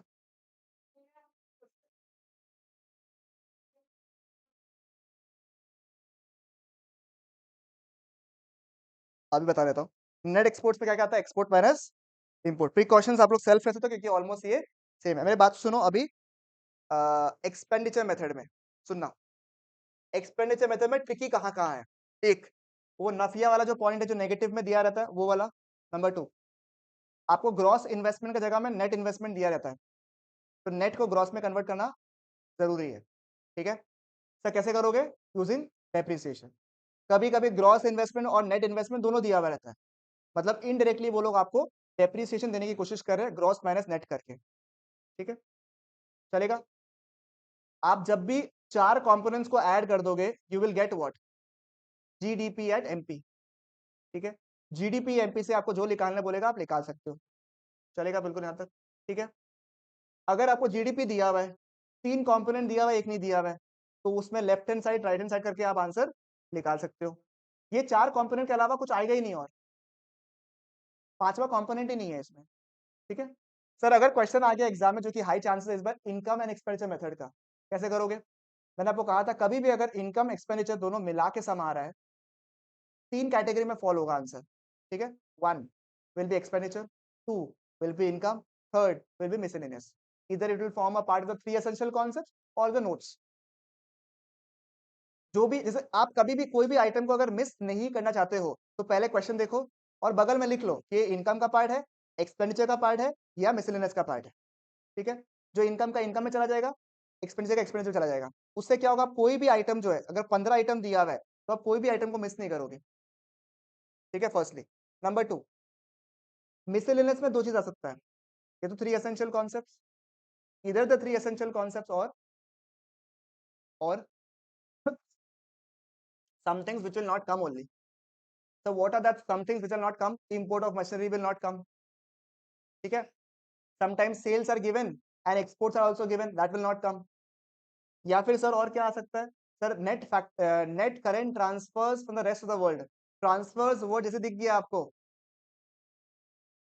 ट्रांसफर्स वर्ड तो कभी भी आता, ट्रांसफर इनकम तो कभी भी पार्ट दो नहीं होता, डन, समझ में आ गया, क्लियर है क्या, एब्सोल्युटली फाइन। वो हमेशा एक्सपेंडिचर का पार्ट ही बनेगा, और वो नफिया का नहीं, नफिया का पार्ट वैसे जनरली रहता नहीं है वो, और आपका वो नेट एक्सपोर्ट्स का पार्ट बनता है, ठीक है। फिर बंद कर वैसे, हाँ, कोई भी डाउट इनमें। हम्म, ठीक है, तो मेरे दिमाग में जितना कुछ था आपको बता दिया मैंने। Next very very very very very very very very important topic, क्योंकि एग्जाम में आप 138% चांसेस है कि आप इसमें से कुछ ना कुछ टॉपिक आएगा, जो कि है आपका रियल जीडीपी, नॉमिनल जीडीपी। अभी मेरे हिसाब से सबको आता है नॉमिनल जीडीपी का मतलब क्या है, जीडीपी या फिर नेशनल इनकम, दोनों एक ही बात है। रियल नॉमिनल जीडीपी या फिर nominal national income is when you calculate the GDP और the national income at the current prices. अभी का टाइम में अगर मैं जीडीपी नेशनल इनकम निकालूं, उसके हम लोग बोलेंगे एज नॉमिनल, बराबर।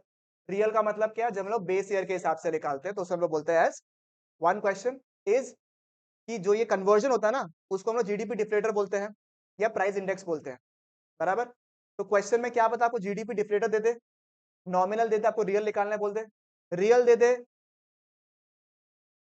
नॉमिनल दे दे, जीडीपी डिफ्लेटर निकालना बोल दे, या फिर जीडीपी डिफ्लेटर दे दे, रियल दे दे, नॉमिनल निकालना बोल दे, यही क्वेश्चन है। तो आपको कोई भी 2 सवाल अगर आप कर लोगे इसमें से, क्योंकि कुछ है ही नहीं, एक फॉर्मूला दिया हुआ है जिसको आपको यूज करना है, और किसी ने अगर प्राइस इंडेक्स पढ़ा है तो P1/P0 × 100 ही तो है। P1 is what, current prices divided by base year prices will give you the answer. ठीक है, difference extremely important.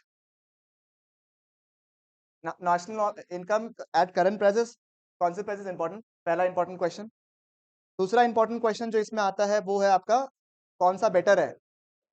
ये 3 मार्क का सवाल आपको पूछा था, मेरे हिसाब से वेरी इंपॉर्टेंट क्वेश्चन में डाल देना है इसको। Which of the following is better, क्योंकि इलेक्शंस आ रहा है, इलेक्शंस के हिसाब से कौन सा जीडीपी का मेथड बेटर रहेगा, सवाल बन के आ सकता है। इसको मेरा रिक्वेस्ट रहेगा, सब लोग वेरी वेरी इंपॉर्टेंट मार्क कर लो। आ गया तारीफ कर देना, नहीं आया तो गाली मत देना।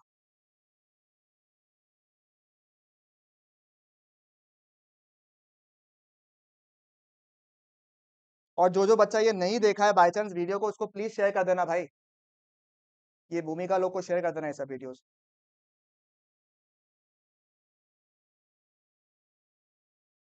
चलेगा। नेक्स्ट एक्सट्रीम इंपॉर्टेंट क्वेश्चन जिसका कोई कंसिडरेटी नहीं है वो है जीडीपी एंड वेलफेयर। कि जीडीपी वैसे तो बहुत कॉमन मेजर ऑफ कैलकुलेशन है नेशनल इनकम का, बट क्या जीडीपी अपने आप में सब कुछ सफिशिएंट है? द आंसर इज नो, क्योंकि इसमें कई सारा कमी है। Number one is distribution of GDP. GDP ये बता रहा है कि कितना ग्रोथ हो रहा है, बट इन इक्वालिटीज को डिटरमाइन करने में असफल है। It is not evident enough, क्योंकि इसमें पर कैपिटा इनकम जो है डिटरमाइन होता नहीं है। Number two, changes in prices. GDP always rises but it never will take the consideration of inflation और the change in prices. Next, non monetary exchanges, important question. Non monetary exchanges को consider नहीं किया जाता है, आपको word जाना जरूरी है। नॉन मॉनेटरी एक्सचेंजेस एग्जांपल, कोई ऐसा एक्टिविटी है जो कि work done by house wife, kitchen gardening, ये सब किया, इनको हम लोग जीडीपी का पार्ट नहीं मानते हैं, क्योंकि इसको ये इकोनॉमिक वेलफेयर को कंसिडर, ठीक है, इकोनॉमिक वेलफेयर है, बट ये क्योंकि डेटा अवेलेबल नहीं है हमारे पास में, इसलिए नॉन मॉनेटरी एक्सचेंज को कंसिडर नहीं किया जाता है। वन इंपॉर्टेंट क्वेश्चन ये वाला। एक्सटर्नलिटीज, ये एक बार सवाल में पूछा गया। एक्सटर्नलिटीज ऐसा कोई भी फैक्टर है जो कि कोई भी पॉजिटिव या फिर नेगेटिव तरीके से इंपैक्ट करता है। इसमें पॉजिटिव एक्सटर्नलिटी होता है, नेगेटिव होता है। इसके एग्जाम्पल जरूर से देख लीजिएगा आप लोग कि पॉजिटिव का एग्जाम्पल, नेगेटिव का एग्जाम्पल। पॉपुलेशन ग्रोथ को हम लोग जीडीपी में कंसिडर नहीं करते हैं। ग्रीन जीएनपी को प्लीज रीड कर लीजिए एक बार के लिए, 2 मार्क का सवाल पूछ सकता है आपसे, आज तक कभी पूछा नहीं है ये। ठीक है, उसके साथ में अपना नेशनल इनकम क्या हो गया, पूरा समाप्त। अब आपको क्या करना है, खाली क्वेश्चंस देखना है भाई, अगर नहीं देखा हुआ है तो, और देखा हुआ है तो बहुत ही बढ़िया बात है। और किसका इंक्लूजन एक्सक्लूजन नहीं देखा वो देख लीजिएगा, एमसीक्यूज वगैरह फटफट देख लीजिएगा। 1 घंटा लगेगा आप लोग को मोटा मोटी खत्म करने में, I think it will be easily done. मैं आपको पहले ही बता रहा हूँ, आज चाहे 2 बज जाए 1 बज जाए उससे फर्क नहीं पड़ता है, बट कोशिश करेगा कि आज पूरा सिलेबस खत्म करना है, इंक्लूडिंग आईआईडी का।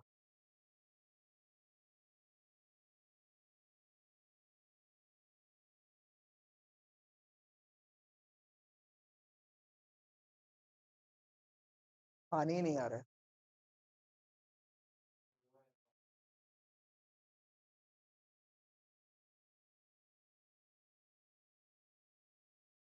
चलिए, चलो नेक्स्ट मनी। अब कुछ ऐसे चैप्टर्स है जिसमें मेरा इन्फ्लुएंस ज्यादा नहीं है, मैं आपको सिर्फ टॉपिक बता देता हूँ फटाफट। मनी में क्या है सर, देखो मनी इसलिए मैं रेलेवेंट बोलता हूँ एग्जाम के लिए, बिकॉज मनी ना लास्ट टाइम पूछा नहीं गया था, तो मनी इसलिए रेलेवेंट हो जाता है।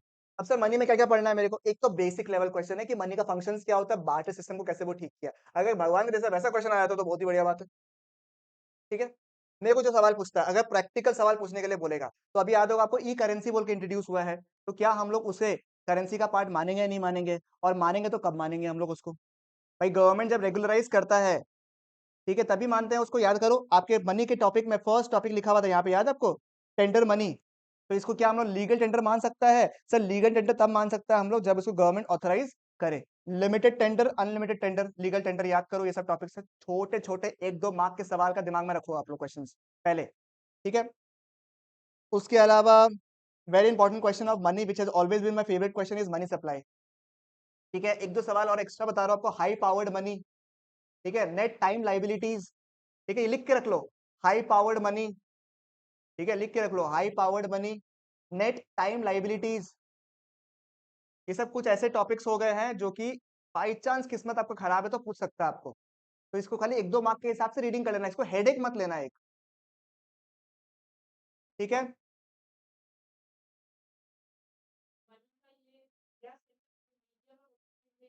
हाँ एक ये लास्ट टाइम जब हम लोग कृषा भी आई थी तो बताई थी, ये आपका एमसीक्यूज में पूछ रहा है कि वो पूछता है, आपको ध्यान रखना कि वो डबल कोइंसिडेंस ऑफ वांट्स को पूरा नहीं कर रहा है या वो इशू आ रहा है तो वो दिक्कत है।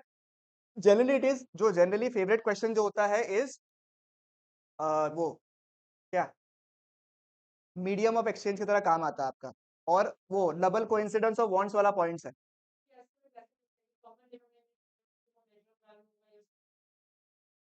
हाँ हाँ हाँ, एक इंपॉर्टेंट जो पॉइंट है आपका मनी वाला, जो इंपॉर्टेंट पॉइंट रहेगा, that will be this one, last वाला, स्टैंडर्ड ऑफ डेफर्ड पेमेंट। ठीक है, स्टैंडर्ड ऑफ डेफर्ड पेमेंट की वजह से क्या नेशनल इनकम इंक्रीज हो रहा है या नहीं हो रहा है, ये एक सवाल है आपके संदीप गद्य में दिया हुआ है। ठीक है, ये थोड़ा देख लीजिएगा क्वेश्चन को। स्टैंडर्ड ऑफ डेफर्ड पेमेंट की वजह से नेशनल इनकम में क्या इंपैक्ट आ रहा है, क्योंकि लोग बाग को पैसा बाद में देना है, तो सामान तो बनते जा रहा है, बनते जा रहा है, बनते जा रहा है, तो overall the production of goods and services are increasing, as a whole the national income और GDP will increase. Money chapter में से 1 मार्क का क्वेश्चन आने का बहुत हाई चांस है, 1 से 2 मार्क्स का क्वेश्चन। ठीक है, मनी सप्लाई एक्सट्रीमली इंपॉर्टेंट। इसमें बहुत जने गलती करता है, वो है कंपोनेंट्स में मेजर्स लिख के आ जाएगा, मेजर्स की जगह में कंपोनेंट्स लिख के आ जाएगा, और भैया दोनों में से इंपॉर्टेंट कौन सा है, कंपोनेंट्स। ठीक है, क्या क्या मनी सप्लाई को कॉम्प्राइज करता है, कॉम्प्रोमाइज बोलते हैं, कॉम्प्राइज करता है क्या क्या, currency with public demand deposit with. ठीक है, नेट डिमांड डिपॉजिट को लेता है, क्योंकि इंटर बैंक डिपॉजिट को हम लोग कंसिडर नहीं करते। मेजर्स ऑफ मनी को एक बार रीड कर लीजिएगा आप लोग। ठीक है, इसके अलावा तो मुझे लगता नहीं कि ऐसा कोई मनी में और कोई इंपॉर्टेंट टॉपिक है। क्वेश्चंस प्रैक्टिकल पूछ सकता है, बट बहुत लेस चांस है, बट पूछ ले तो अच्छा बात है, हम लोग के लिए तो बहुत आसान है, हम तो खुशी होगा अगर आ गया तो। ठीक है, फिर कमर्शियल बैंक्स तो आपका है नहीं सिलेबस में, तो you have basically what, central bank. Central bank में सर करेंसी ऑथोरिटी का सवाल तो ठीक है, सेंट्रल बैंक तो बहुत इंपॉर्टेंट है, क्योंकि सेंट्रल बैंक का फंक्शन आपको दो रिगार्ड्स में काम आता है, एक एग्रीगेट डिमांड वाला पार्ट में, एक्सेस डिमांड, और डेफिसिट डिमांड वाला पार्ट में, और यहाँ पे। तो इसमें से सबसे इंपॉर्टेंट क्वेश्चंस, एक तो बैंक टू द गवर्नमेंट कैसे कैसे काम आता है आपका। ठीक है, नंबर 2 सुपर इंपॉर्टेंट, जो एग्जाम में बहुत बार रिपीट हुआ है, बैंकर्स बैंक, इसके कोई स्पेसिफिक फंक्शन भी पूछ सकता है, lender of the last resort कैसे करता है, तो इसको आपको डेफिनेटली डेफिनेटली डेफिनेटली रीड करना है। ठीक है, फिर कंट्रोलर ऑफ मनी में क्या है आपका, बैंक रेट और repo rate. Repo rate short term needs के लिए होता है, और bank rate long term needs को होता है। व्हाट इज रेपो रेट, मैं वापस रिपीट कर रहा हूँ, मैं वापस रिपीट कर रहा हूँ, I am just moving quickly in this part, but ये बहुत इंपॉर्टेंट है। मैं पहले ही बोला था, ये मत बोलना कि भैया बोला नहीं था आपको। ठीक है, हर बार का फेवरेट क्वेश्चन में गिरता है ये वाला। सेंट्रल बैंक किस रेट में कमर्शियल बैंक को लोन दे रहा है शॉर्ट टर्म नीड्स के लिए, उसको हम लोग रेपो रेट। अगर रेपो रेट इंक्रीज हो रहा है तो उसकी वजह से क्या होगा, रेट बढ़ गया ना, तो बाजार में महंगा हो गया, तो मनी सप्लाई क्या हो जाए, कम। एंड वाइसे वैसा, अगर बाजार में बहुत डिमांड है तो रेपो रेट को कम करेगा, ज्यादा करेगा, कम करेगा। ठीक है, चलेगा या बढ़ेगा, बढ़ाएगा। अगर बाजार में बहुत डिमांड है तो रेपो रेट को इंक्रीज करेगा, ताकि मनी सप्लाई क्या हो जाए, कम हो जाए। वेरी गुड, ध्यान रखना। ठीक है, सब क्वेश्चंस को मैं एग्रीगेट डिमांड से लिंक कर रहा हूँ इसको। If there is a situation of excess demand in the market, that means लोग बाग पैसा बहुत ज्यादा खर्चा कर रहा है, उस वक्त में पैसा को कंट्रोल करना है। पैसा को कंट्रोल कौन करता है, सेंट्रल गवर्नमेंट। उसमें से एक मेथड क्या है, बाय डिक्रीजिंग द और इंक्रीजिंग द रेपो रेट। ठीक है, open market operation another important question from the exam perspective. ठीक है, ओपन मार्केट ऑपरेशंस में क्या होता है सर, आरबीआई जो है ट्रेजरी बिल्स और गवर्नमेंट सिक्योरिटीज को बेचता है वाया द कमर्शियल बैंक्स। अगर गवर्नमेंट सेल कर रहा है सिक्योरिटीज को, मतलब गवर्नमेंट को पैसा चाहिए, मतलब बाजार में मनी सप्लाई को, और अगर सिक्योरिटीज परचेज कर रहा है तो बाजार में सप्लाई को बढ़ा रहा है। एनीबडी ऑनलाइन जिसको डाउट है तो पूछ लेने का मेरे को, ठीक है ना। फिर सीआरआर एसएलआर वाला पार्ट तो चलो क्या ही बताना है आप लोगों को। ध्यान दीजिएगा, सीआरआर एसएलआर को ये मत देखिएगा minimum percentage of the deposits, कोशिश करेगा लैंग्वेज करेगा minimum percentage of net demand and time liabilities. ठीक है, CRR is with the RBI, SLR is self, C central bank, S self, L R R is equal to C R R plus S L R. ठीक है, चलेगा। Doubts, अभी से तुमको ये वाला पार्ट में थोड़ा कंफ्यूजन आया तो इसको 2 मिनट लेके रिवाइज कर लेने का। ये सब मैंने लिखवाया तो याद करो आप लोगों को, एसबीआई पार्क करता है फंड्स को रिवर्स, ये सब मैंने लिखवाया था, वो buying and selling of securities सबको मैंने बताया था। ये जो मेरा लिखाया हुआ नोट्स है आप लोग का, तो देख लीजिए, किसी के पास अगर नहीं है तो मैं इसका अभी खुद भेज देता हूँ। ये लो, ऑन करो रे कोई।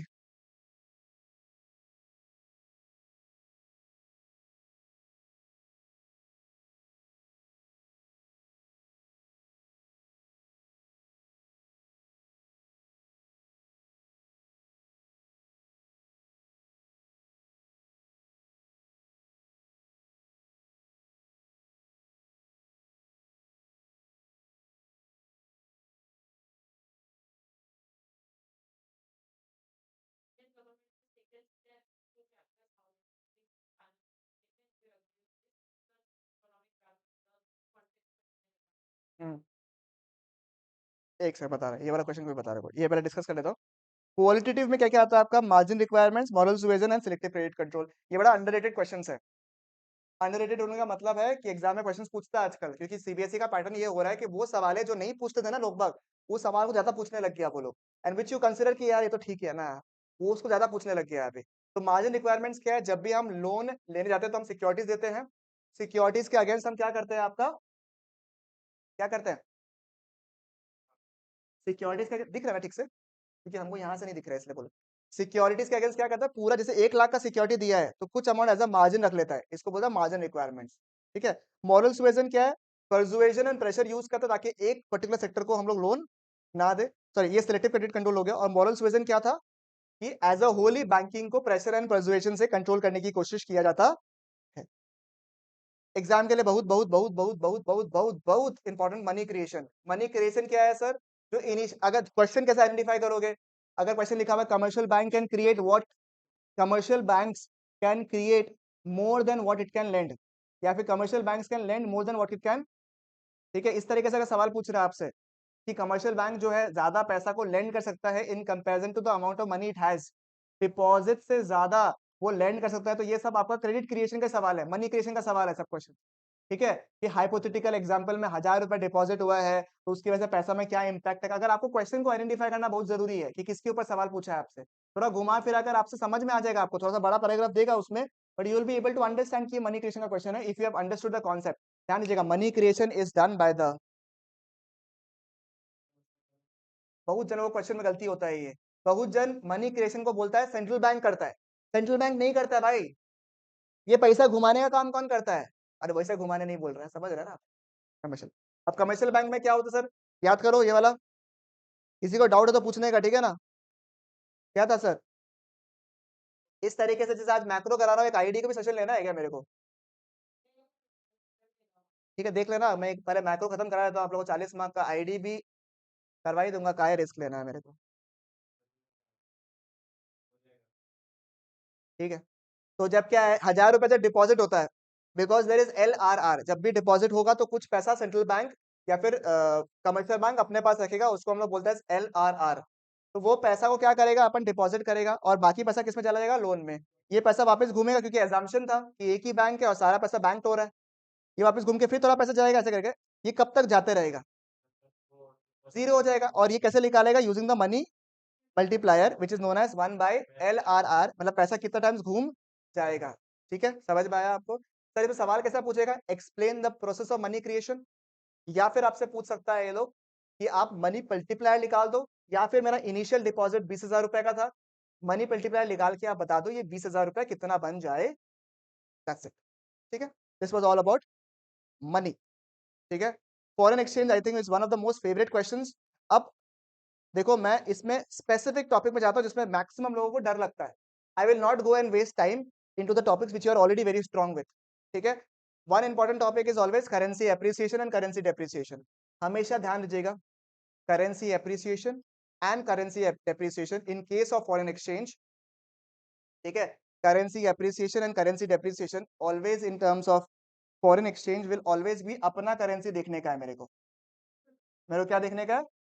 अपना करेंसी देखना है, गांव का देखने का नहीं है। अपना देखो, अपना गिर रहा है, करेंसी डेप्रिसिएशन, अपना बढ़ रहा है, करेंसी एप्रिसिएशन। बराबर?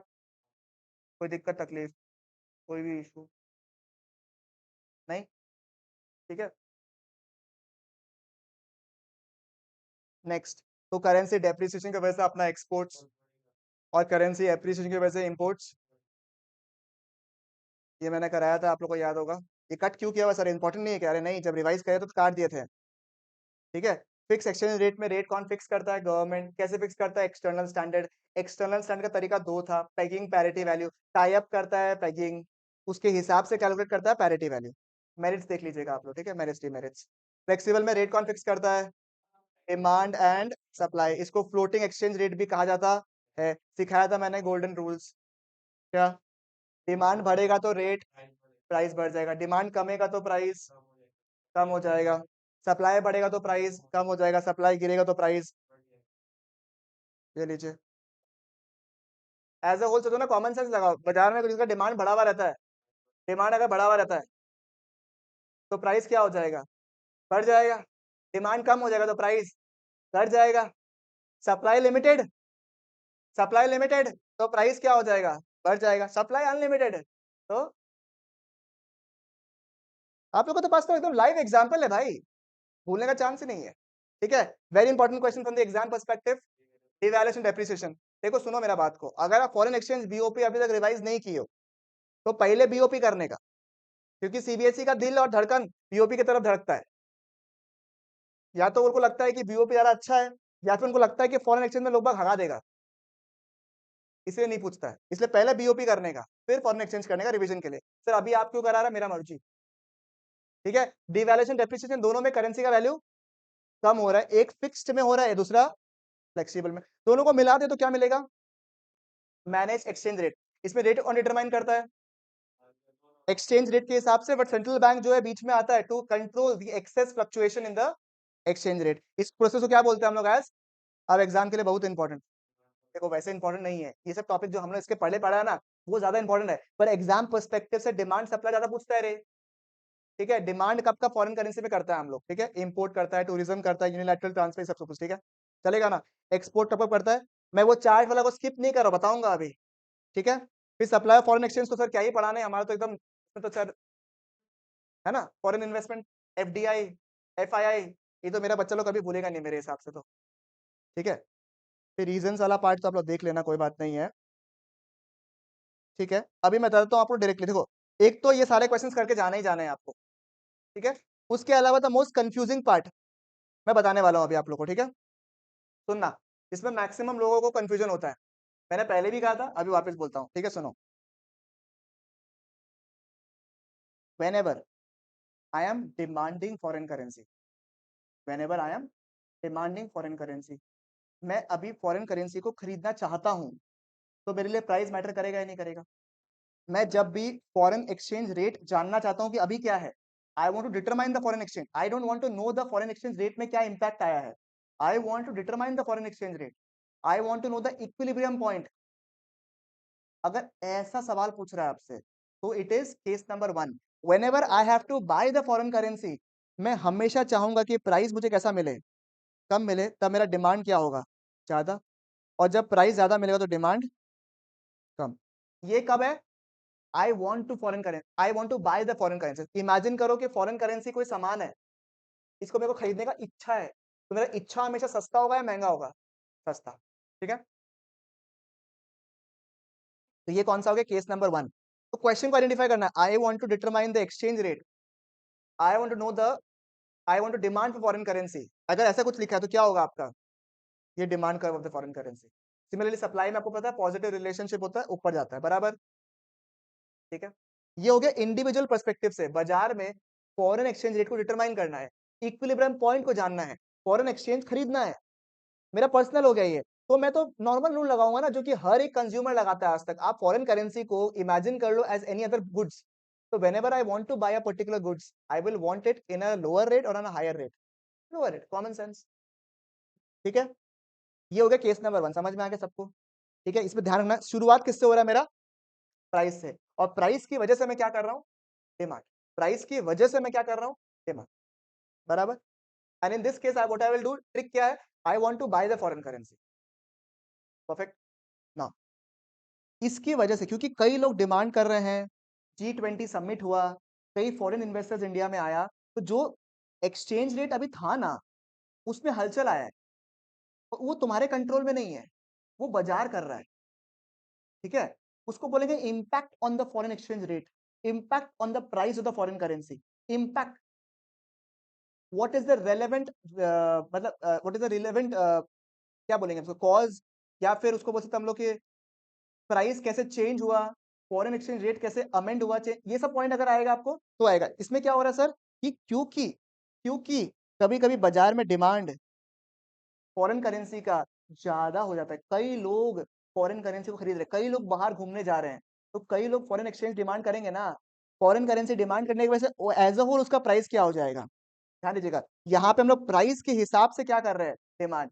ये था जो लोग बच्चा लोग में से माइक्रो पढ़ा हुआ, तो ये माइक्रो कॉन्सेप्ट हो गया, और ये कौन सा कॉन्सेप्ट हो गया, माइक्रो। इसके में क्या है, डिमांड ज्यादा करने की वजह से प्राइस क्या हो रहा है, समझ रहे? मैं तो हमेशा चाहूंगा कि मुझे सामान सस्ता मिले, पर जब बाजार में कई लोग मेरी तरह लोग खरीदने वाले आ गए, ओवरऑल उसका प्राइस क्या होगा? महंगा। Now I have to determine whether I want to buy it right now और लेट। समझ में आया आपको? एग्जाम्पल सुनो। I want to buy the shares of say Reliance, ठीक है, राइट? मैं रिलायंस जब खरीदने जाऊंगा तो I want to buy at a lower rate और a higher rate, lower rate, ठीक है, बराबर। डिमांड सप्लाई के हिसाब से प्राइस डिटरमाइन हो जाएगा, से 2600 रुपया, ठीक है, वो डिमांड सप्लाई के हिसाब से हो गया। I have a choice to buy 2600 और नॉट, बट अगर कई लोग डिमांड करें तो ओवरऑल 2600 का वैल्यू क्या हो जाएगा? बढ़ जाएगा, क्योंकि डिमांड ज्यादा हो गया तो प्राइस का क्या हो जाएगा? बढ़ जाएगा। समझ में? सिमिलर अगर सप्लाई ज्यादा हो गया तो प्राइस क्या हो जाएगा? कम। And vice versa. Sir examples बताओ। कई लोग बाहर जा रहे हैं फॉरेन करेंसी में, तो क्या होगा? एज अ होल रेट क्या हो जाएगा? बढ़ जाएगा। एग्जाम्पल, एक प्रैक्टिकल एग्जाम्पल, मॉलडीव्स बैन करने के चक्कर में इंडिया में टूरिज्म बढ़ गया, कई बाहर के लोग इंडिया में आने लगे, तो देश पे फॉरेन करेंसी आएगा ही नहीं आएगा, तो डिमांड ऑफ फॉरेन करेंसी क्या हो गया? कम, या फिर बेटर होगा, supply of foreign currency has increase, rate क्या हो जाएगा उसका? समझ में आया आपको? करेंसी डेप्रिसिएशन नहीं होगा, करेंसी डेप्रिसिएशन हमेशा हमारी तरफ से होता है, उस केस में करेंसी एप्रिसिएशन हो रहा है, दोनों को कंफ्यूज मत करो। हाँ, तो सप्लाई ऑफ फॉरेन करेंसी बढ़ गया ना अपने यहाँ पे, सप्लाई जब इंक्रीज होता है। अरे हमारा डिमांड नहीं बढ़ रहा ना, डिमांड ऑफ फॉरेन करेंसी बढ़ रहा है या कम हो रहा है, समझ रहे बात को? Don't get confuse, currency appreciation is when our currency is increasing, currency depreciation is when our currency is decreasing. इस केस में तो सर हमारा करेंसी का तो बात नहीं आया है यहाँ पे, वो लोग का आया, तो उसका इम्पैक्ट क्या होगा? सुनो, अगर सप्लाई ऑफ, जैसे मैं एग्जांपल वापस देता हूँ for those people who will get getting confuse, ठीक है, अगर आपसे पूछेगा what is the exchange rate या what is the equilibrium rate, तो इसको यूज करने का है, बता देना एक्सचेंज रेट अभी इतना, क्योंकि इस तरफ क्या आता है आपका? रेट या फिर प्राइस, इस तरफ आता है क्वांटिटी सप्लाई, बराबर? बराबर। अब बोलेगा कि इंडिया मॉलडीव्स बैन की वजह से कई सारे foreign tourist are coming to India, तो जब बाहर के लोग इंडिया में आएंगे तो बाहर के पैसे लेकर आएंगे, बराबर, तो सप्लाई क्या होगा फॉरेन करेंसी का? बढ़ जाएगा। बढ़ेगा तो एक्सचेंज रेट क्या हो जाएगा? कम हो जाएगा, क्योंकि बाजार में सप्लाई बहुत ज्यादा हो गया ना, बाजार बहुत सारा फॉरेनर्स लोग इंडिया में आ गया, तो फॉरेन करेंसी का भंडार क्या हो गया है? बढ़ गया, तो एक्सचेंज रेट क्या हो जाएगा? कम हो जाएगा। एंड सिमिलरली अगर इंडिया के कई लोग बाहर जा रहे हैं तो क्या हो जाएगा? Demand for foreign currency has increase, ये होगा करेंसी डेप्रिसिएशन, और ये हो गया करेंसी एप्रिसिएशन, बराबर। सर और कैसे होगा? एग्जांपल बता दो। G20 समिट का रेलेवेंस, G20 समिट हुआ इंडिया में, उसकी वजह से कई सारे फॉरेन इन्वेस्टर्स लोग इंडिया का ना पोटेंशियल देखा कि India is a very big market, ठीक है, तो इंडिया का they wanted to be a part of the growth strategy, so they invested into India, they set up their companies in India, FDI has increased in India, FII has increased in India, then in that case क्या हो रहा है? Foreign supply क्या हो रहा है? बढ़ रहा है, तो एक्सचेंज रेट क्या हो जाएगा? कम हो जाएगा। समझ में आया आपको? ये सब रेलेवेंट क्वेश्चंस आपके बन सकते हैं एग्जाम के लिए, ठीक है, तो क्वेश्चन को आइडेंटिफाई करना बहुत जरूरी है कि पूछ क्या रहा है। पिछले बार यहां से पूछा था सवाल, अगर ये लिख के आ गया तो गलत हो जाएगा आपका। How is the exchange rate determined, demand supply का क्या इंपैक्ट है, प्राइस की वजह से क्या इंपैक्ट होता है, ऐसा सवाल पूछ रहा है, पहला केस है। ओवरऑल डिमांड बढ़ने की वजह से प्राइस में क्या इंपैक्ट आया? Second case. क्वेश्चन को प्लीज ध्यान से आइडेंटिफाई करिएगा आप लोग, क्वेश्चन को भी थोड़ा पढ़ने से समझ में आ जाएगा आप लोग क्या पूछने की कोशिश कर रहा है, बस आपको बस प्रोएक्टिव रहना पड़ेगा उस वक्त,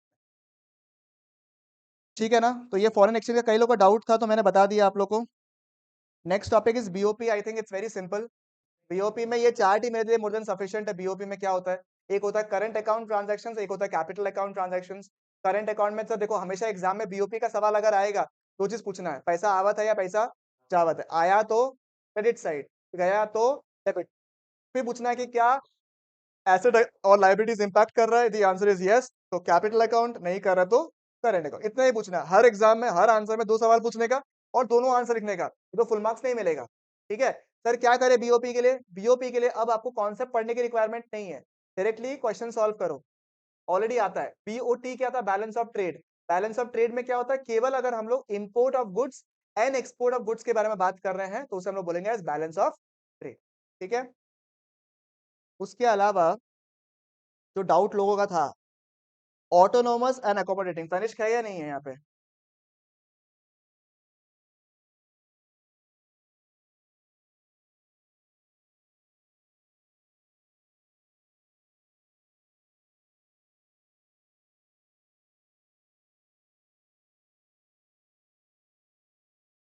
एकोमोडेटिंग एंड ऑटोनोमस में डाउट है क्या किसी को?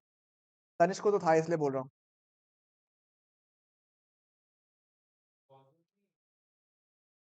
आप लोगों ने बोला मेरे को सिलेबस में नहीं है।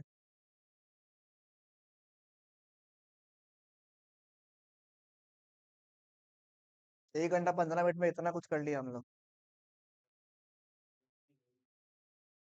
Government budget will take hardly 10 to 15 minutes to complete and AD is okay। AD generally लोगों का स्ट्रांग ही होता है अपने केस में।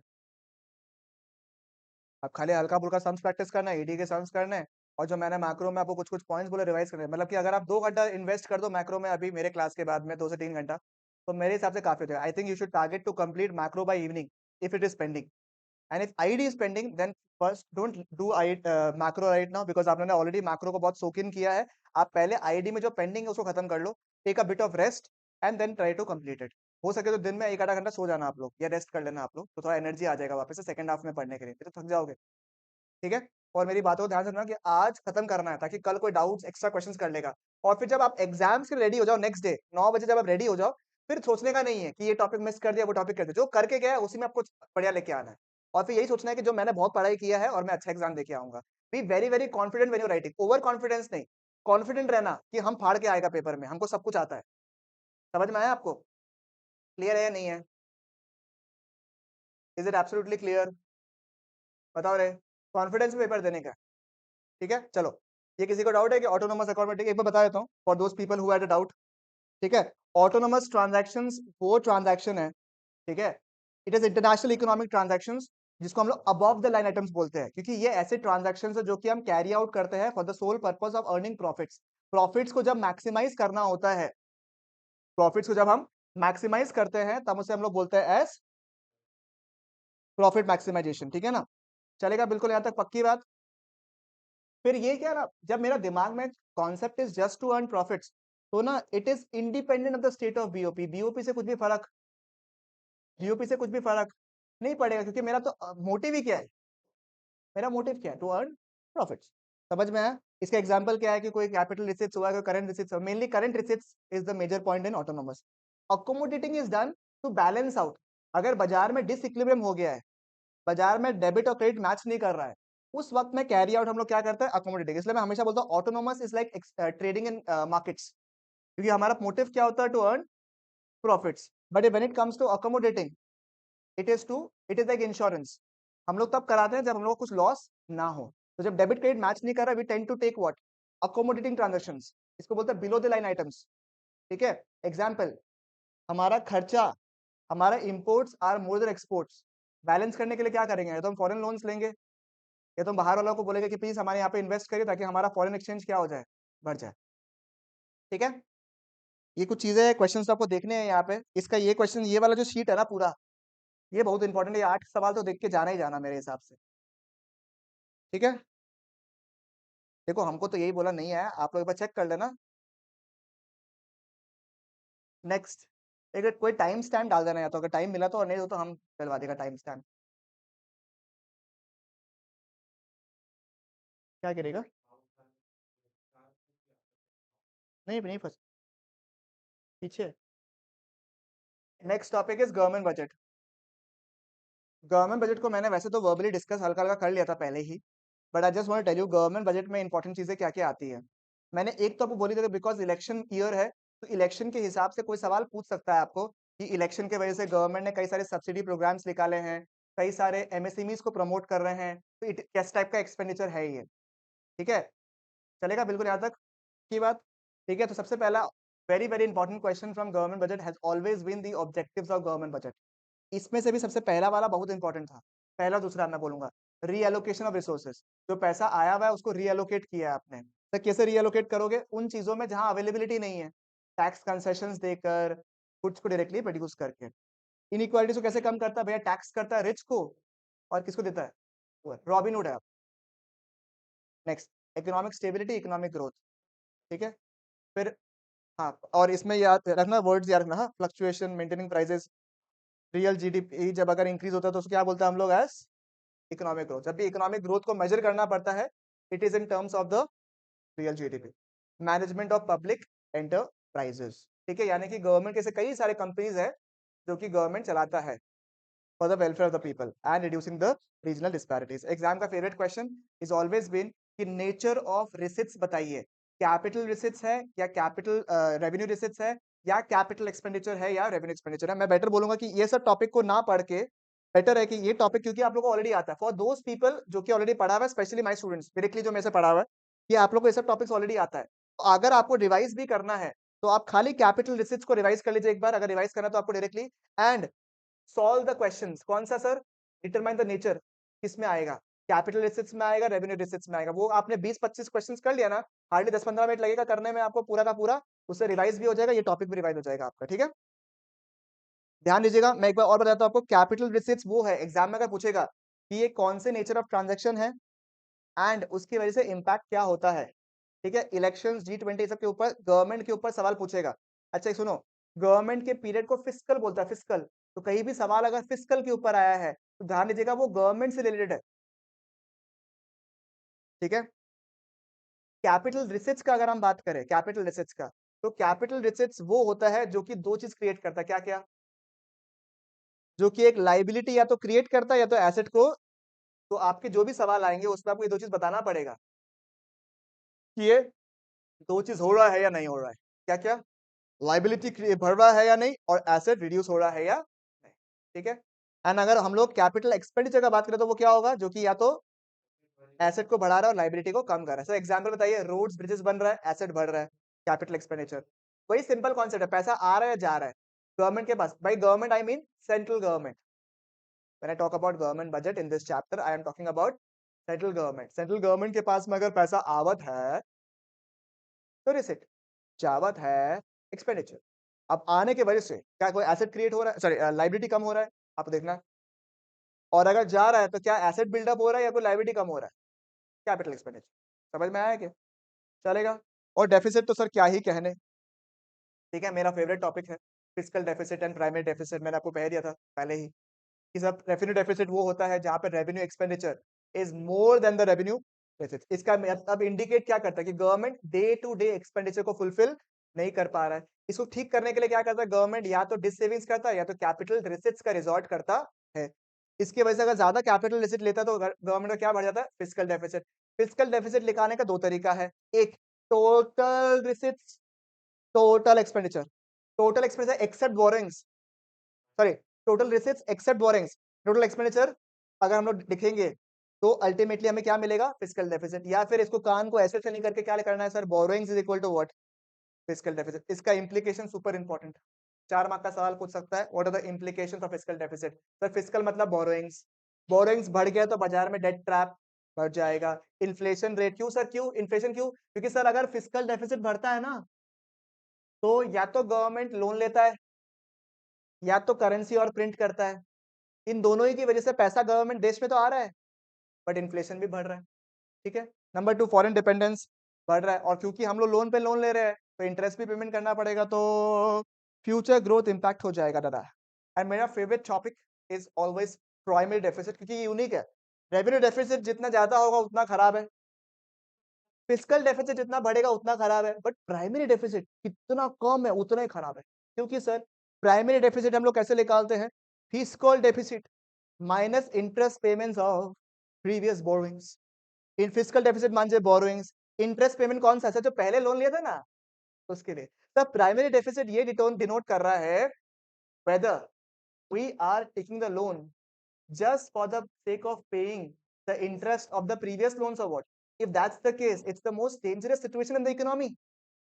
तो इसलिए हम लोग बोलते हैं प्राइमरी डेफिसिट जीरो या फिर लो होने से प्राइमरी डेफिसिट जो है गवर्नमेंट का मतलब ऊपर इम्पैक्ट आ गया है कि क्या हमें इंटरेस्ट पेमेंट करने के लिए क्या लेना पड़ रहा है, लोन, ठीक है। यहां देख लीजिएगा, primary deficit is also known as the root cause of fiscal deficit. इसके ऊपर सवाल एक दो एक बार आप लोग थोड़ा कर लीजिएगा, ठीक है।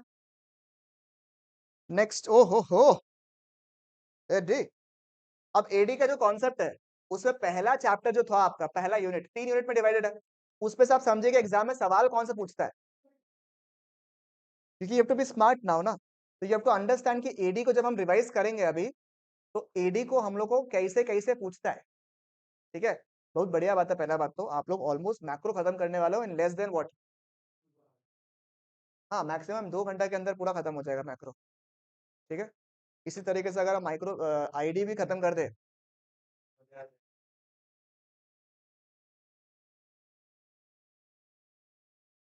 सरकार हुआ तो हम कलेक्ट सेशन रख लेगा आईडी का, अगर आप लोग बोलोगे तो ऑनलाइन कर लेना आप लोग। अब बातों को सुनो ध्यान से। एडी में पहले तो कुछ बेसिक कंसेप्ट है जो मेरे हिसाब से सबको आता है, C plus I plus G plus X minus M, सी बार क्या होता है, एस बार क्या होता है, एडी का चार्ट कैसा है, सी का चार्ट कैसा है, इन्वेस्टमेंट का मतलब कौन सा होता है, ऑटोनोमस इन्वेस्टमेंट, क्योंकि autonomous investment remains constant despite the level of income, income को हम डिनोट करते हैं एज वाई। ये तो कुछ बेसिक सा बेबी लेवल टॉपिक्स है जो कि मेरे हिसाब से सबको आता है, ठीक है।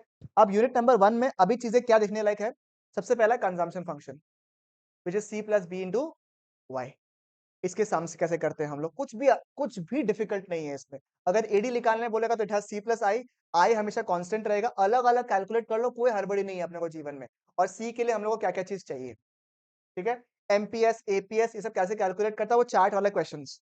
तो पहला चैप्टर जो है मोटा मोटी ये सब के ऊपर ही है, ठीक है। देख लो एक बार के लिए फटाफट, एग्रीगेट डिमांड के फैक्टर्स, ये चार्ट, ठीक है। इसको मैंने इतना बार कराया है, अभी ऑनलाइन लोगों को लग रहा होगा कि भैया उड़ा रहा है, भैया इसमें हमने इस चार्ट को कम से कम नहीं निकल के मेरे हिसाब से 17 से 18 बार तो बना लिया होगा मेरे हिसाब से, और आप लोगों के दिमाग में ऑलरेडी छप चुका होगा मेरे हिसाब से। इनकम जो है 45 डिग्री एंगल में बनता है, कंजम्पशन कभी भी नेगेटिव नहीं होता है, इनफैक्ट जीरो भी नहीं होता है। और फिर एपीएस एमपीएस का implication less than one more than one, याद है ना आपको, कब नेगेटिव होता है कब, ये सब छोटा छोटा चीज है जो आपको कॉन्सेप्ट को खाली रिवाइज करना है, ये सब मैंने लिखवाया भी है आपको पूरा, याद है ना, ये सब याद है तो देखो ये वाला propensity to consume, propensity to save, ये सब मैंने हाथ से लिखवाया है आप लोगों को प्रॉपर्ली, ठीक है। ये देखो ये याद है तो देख लो भाई, देख लो देख लो, और चाहिए रिटर्न नोट्स तो बता दो मेरे को, भेज दूंगा।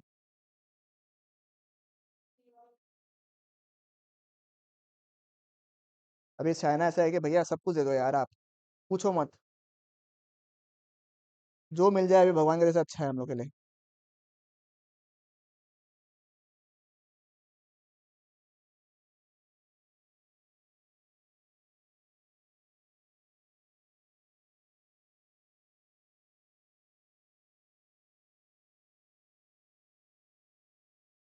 सर एडी में और क्या है, तो ये सब कुछ बेसिक कॉन्सेप्ट है, एपीएस एमपीएस, अगर ये सब में डाउट है तो मेरे को पूछने का पहले।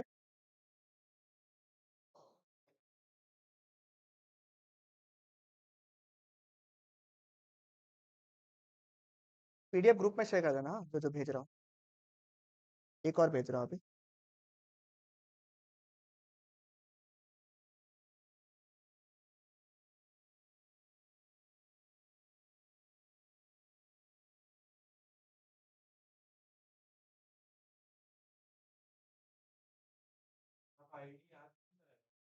बहुत हैवी हो जाएगा हमको लग रहा है तुम लोगों के इसमें, हमको दिक्कत नहीं है, हैवी बहुत हो जाएगा तुम लोग के लिए। I don't know if you want to I can do it. तो एग्रीगेट सप्लाई क्या क्या है is equal to national income, इसे टॉपिक मैंने बता दिया था आप लोगों को, ये चार्ट इंपॉर्टेंट है, ठीक है। ये चार्ट अपने आप में बहुत कुछ समराइज कर रहा है। एएस जो है 45 डिग्री एंगल में बनता है, कंजम्पशन कभी भी नेगेटिव या जीरो नहीं होता है, इसलिए हल्का सा ऊपर रहता है। सेविंग्स कब हमारा लाइफ की तरह है, नेगेटिव से शुरू होता है फिर जीरो होता है, उस जीरो को क्या बोलते हैं हम लोग, as break even point. Break even point वहां है जब savings is equal to zero and AD and AS is sorry C and C and Y are equal, very good, ठीक है। कंजम्पशन फंक्शन वाला पार्ट था मेरे से, इसमें कोई दिक्कत नहीं है। लास्ट का टॉपिक थोड़ा सा देख लेना पड़ेगा आप लोगों को, चैप्टर नंबर 1 का, इसके मैंने कई सारे सम्स भी कराए थे आपको, तो आपको सम्स तो प्रैक्टिस एक बार देखो करना पड़ेगा, उपाय नहीं है इसका कोई और।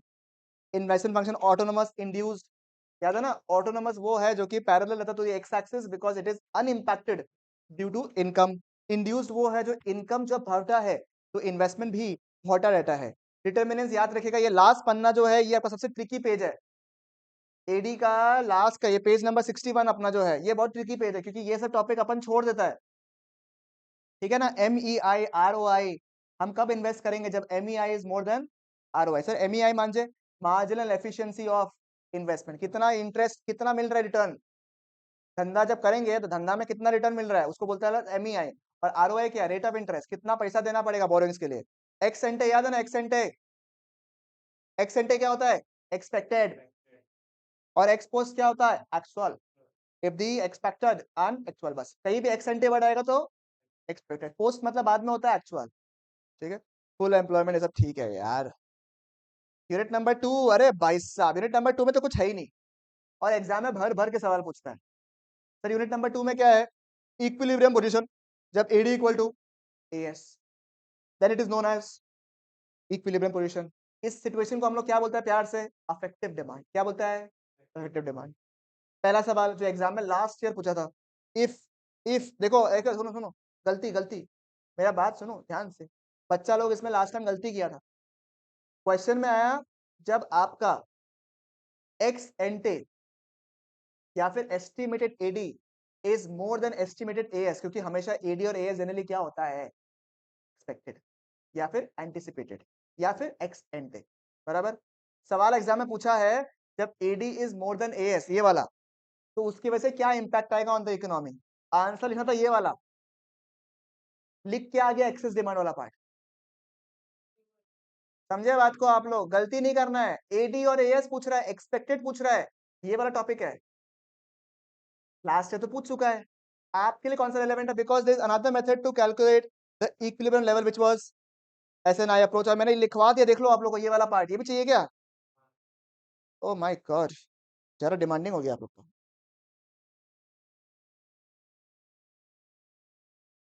अब हमको नहीं पता कौन सा भेज दे, देख लेना आप लोग, ठीक है ना।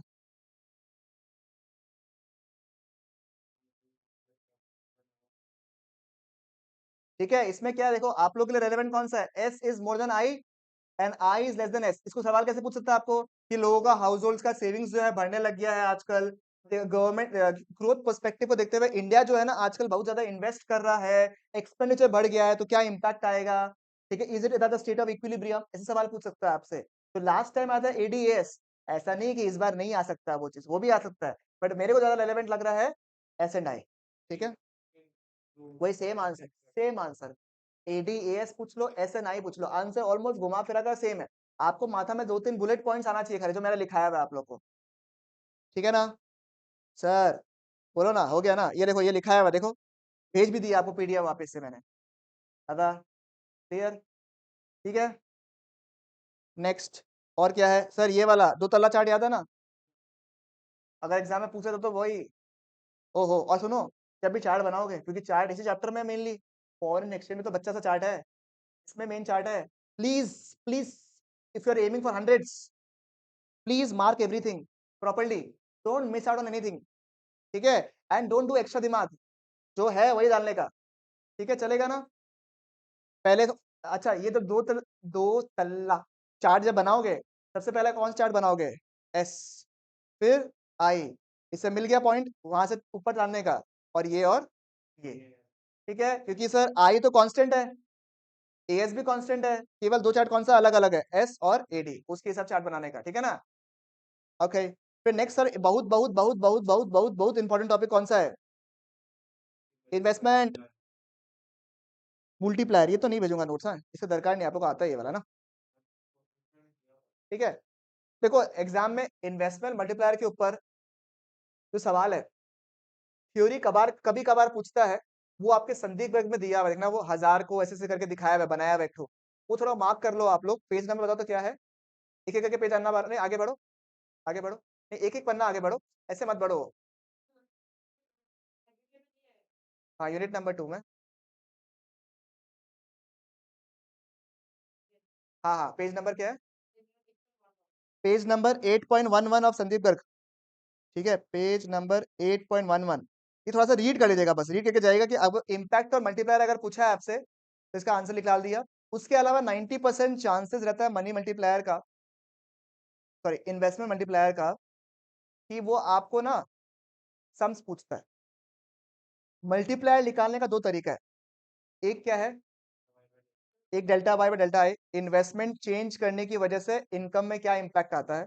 और दूसरा तरीका क्या है? 1/1 माइनस एमपीसी, या फिर 1/1 एमपीएस, 1/एमपीएस। ठीक है सर, एग्जाम में ट्रैक कैसे करें?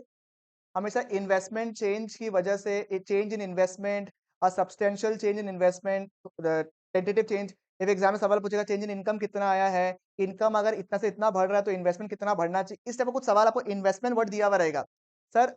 तो आपको समझ में आ जाएगा मल्टीप्लायर का सवाल है ये। ठीक है, ध्यान दीजिएगा, इट इज ऑलवेज चेंज जो निकालना है आपको, it is not the constant value. तो ध्यान दीजिएगा, चेंज कैसे निकालते हैं हम लोग? माइनस करने के बाद में वैल्यू। ध्यान दीजिएगा आप लोग, ठीक है ना?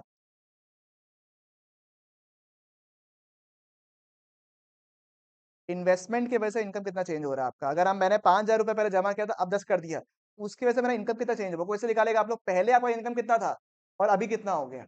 याद करो, मैंने एक सवाल भी कराया था आप लोग को, how much investment I have to increase so that my income doubles. याद है ना, पहले मेरा इनकम 2500 करोड़ था, डबल हो गया, मतलब कितना हो गया, 5,000 करोड़। कई लोग चेंज इन इनकम में 5,000 लिख देता है, गलत है।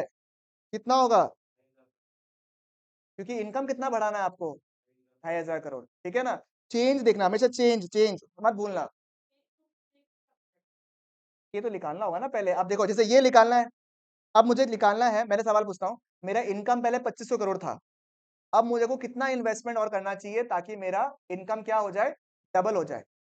ये सवाल आपसे पूछा है। अब और तो कुछ दिया हुआ नहीं है, इसके लिए क्या देगा पता है लोग आपको, एमपीसी का वैल्यू या फिर एमपीएस का वैल्यू दिया हुआ रहेगा हमेशा।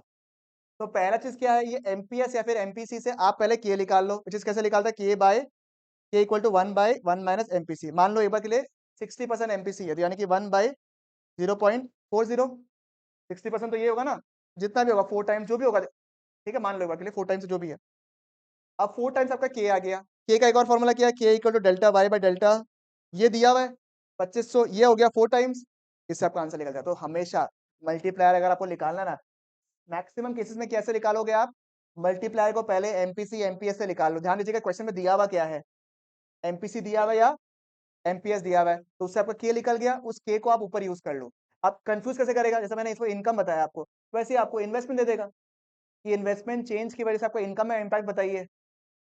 समझ में आया, यही घुमा फिरा के सवाल पूछेगा।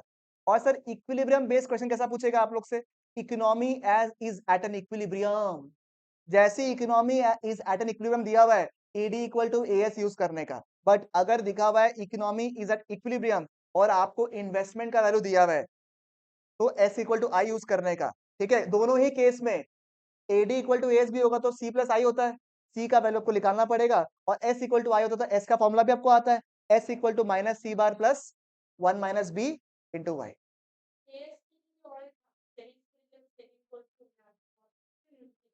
Y minus C. ठीक है, समझ में आया। तो ये सब का मल्टीपल टाइप ऑफ क्वेश्चंस है, पर जो मैंने आपको वर्बली बोला ना, ये मल्टीप्लाई का एक सवाल, इक्विलिब्रियम वाला सवाल, इस टाइप का अगर आपने 6-7 सवाल देख लिया ना जो मैंने करवाया हुआ है, तो आपको क्वेश्चन का आइडिया हो जाए कैसे करना है आपको। यू जस्ट हैव, देखो कोई रॉकेट साइंस नहीं, you people have already done tougher questions in other subjects. इसमें घुमा फिरा कर देयर आर 10 और 12 variety of questions, to be very frank. And AD में तो आपका मुश्किल से 15 क्वेश्चंस भी अगर आपने प्रैक्टिस करें, you will be a champion in AD. है क्या करने के लिए, बताओ एक बार के लिए। पहला तो लेवल बेसिक है, ईडी निकालने का पूछेगा। दूसरा क्या पूछेगा, एमपीसी को एमपीए से थोड़ा घुमाने की कोशिश करेगा, आपको निकालने बोलेगा एडी, दिया हुआ रहेगा सेविंग्स फंक्शन, ये सब तो घुमा सकता है आपको, और क्या घुमाएगा वो लोग आपको। समझ में आया। अगर आपने पहले लिख दिया ना ऊपर में गिवन टू फाइंड, तो 90% तो गिवन से समझ में आ जाएगा क्या से क्या क्या कहाँ जाना है मेरे को। ठीक है, इसके अलावा और एक था वो अंडर एम्प्लॉयमेंट ओवर एम्प्लॉयमेंट वाला पार्ट, उसका concept exactly similar to excess demand deficit demand है ना। उसमें भी वही है, एक्चुअल कितना डिमांड है लेबर का, कम कितना है, याद है ना आपको। क्योंकि जब भी हम लोग इक्विलिब्रियम निकालता है, तो we have three things, equilibrium level of output, equilibrium level of income and equilibrium level of employment. Under employment over employment का concept is exactly similar to excess demand और डेफिसिट डिमांड। सुनो बात को, unit 2 and unit 3 में कैस्केडिंगली इतना फर्क क्यों आ रहा है, बात समझो एक बार के लिए ध्यान से, ठीक है ना। यूनिट 2 एंड यूनिट 3 में इतना डिफरेंस क्यों आ रहा है, क्योंकि यूनिट 2 तक अभी तक हम लोग सपने में थे। किसमें थे, मैं एक काम करता हूँ, आपको ये सारे एग्जांपल्स का भी पीडीएफ भेज देता हूँ ना।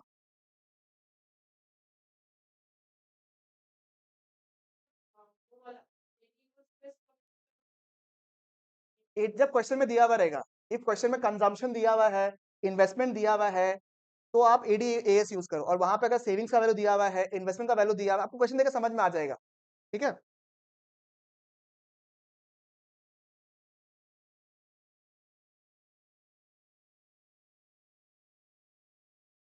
अब क्या सुनो, पहला और दूसरा यूनिट में ना हम लोग हाइपोथेटिकल जीवन में है, क्योंकि हम लोग सब कुछ एस्टिमेटेड बात कर रहा है एडी और एएस का। बट थर्ड यूनिट इसलिए रेलेवेंट है क्योंकि हम लोग पहली बार एक्चुअल से कंपेयर कर रहा है किसको। तो आपको क्वेश्चन आइडेंटिफाई करने में यूनिट नंबर 3 में इसलिए कोई दिक्कत नहीं होने वाला है, क्योंकि यूनिट नंबर 3 में पहला बात तो कोई सम्स ही नहीं है। ठीक है, और अगर आपने एक्सेस डिमांड को प्रॉपर्ली कर लिया ना, तो डेफिसिट डिमांड उसका क्या है, ऑपोजिट, वही पूरा आंसर है, सेम आंसर है सब कुछ, तो खाली आप एक को कर लो, ठीक है सर। एक्स और यही सेम कॉन्सेप्ट लगाना है आपको फॉर अंडर एम्प्लॉयमेंट, ठीक है, ओवर एम्प्लॉयमेंट जो टॉपिक है ना वो भी एकदम सेम है। तो बंडल बंडल तरीके से कर लो आंसर्स को ताकि आपको आंसर आना लग जाए, ठीक है सर। एक्सेस में क्या होता है सर कि बाजार में जितना मैं डिमांड एक्सपेक्ट कर रहा था ना उससे ज्यादा डिमांड है। एडी जब भी हम लोग बोलेंगे, एडी जब भी हम लोग बोलेंगे, इट इज ऑलवेज एस्टिमेटेड और एक्सपेक्टेड, और जब एडी डैश बोलेंगे तो वो क्या होगा, एक्चुअल। ये चार्ट देख लो, एडी का जो चार्ट है वो कहाँ है, एडी के, एडी डैश का चार्ट जो है वो कहाँ है, एडी के ऊपर है, क्रिएटिंग अ गैप। इस गैप को बोलते हैं हम लोग एज इन्फ्लेशनरी गैप। एग्जाम का one of the most favourite question, inflationary gap क्या होता है, कैसे बनाना है इसको, ठीक है। एक्सेस डिमांड होता किन किन रीजन से है, ठीक है, ये वाला क्वेश्चन इंपॉर्टेंट है। लोग बाग कंज्यूम ज्यादा कर रहा है, प्रोपेंसिटी टू कंज्यूम बढ़ रहा है, टैक्सेस कम हो गया है, फॉल इन इम्पोर्ट्स, ये सब आपको रीजन एक बार रीडिंग करना पड़ेगा, प्योर थोड़ा सा ये मेमोराइजेशन के ऊपर ज्यादा है इसका, ठीक है। तो इसका इम्पैक्ट क्या होता है ये इंपॉर्टेंट है, सुनो।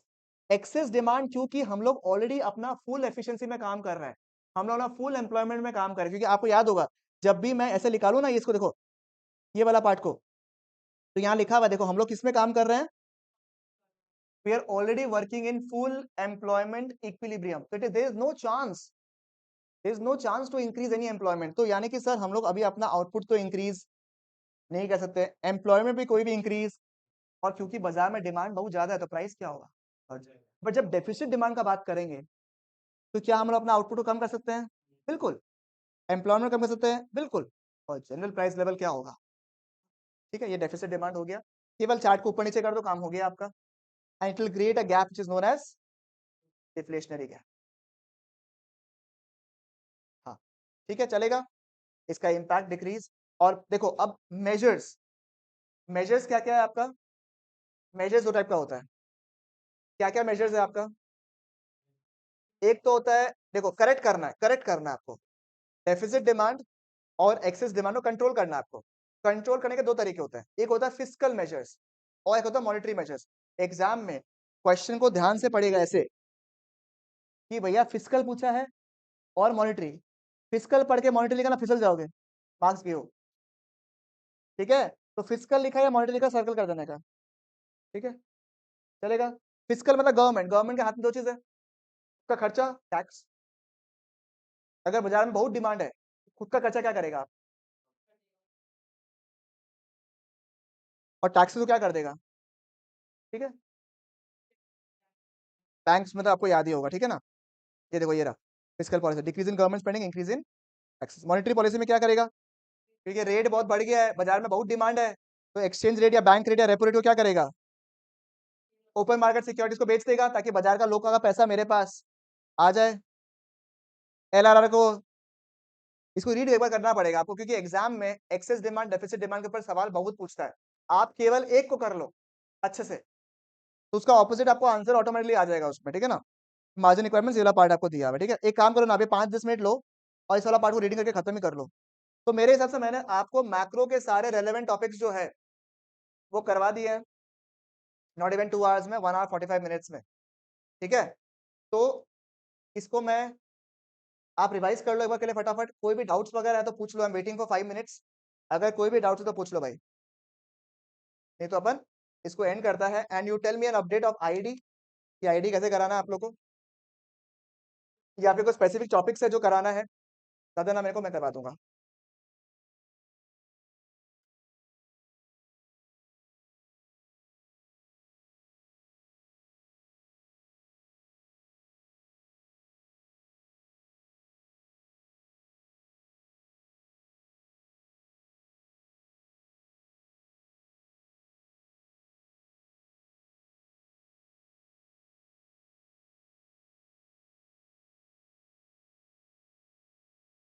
हाँ, कराने में मुझे कोई दिक्कत नहीं है, कोई स्पेसिफिक टॉपिक कराना है या सारा कराना है वो वाला बात है। चैप्टर नंबर 9 आप ध्यान से कर लो,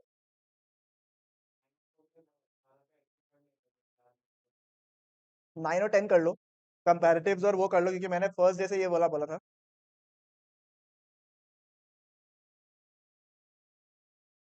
मैक्रो का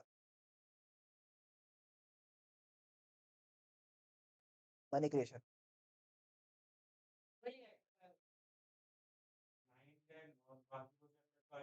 10 क्या है कि 10 आपको थोड़ा सा कॉमन सेंस लगाना पड़ेगा। HDI purchase price policy, China ने क्या इकोनॉमिक मेजर्स यूज किया था, वो सब आपको पढ़ना पड़ेगा।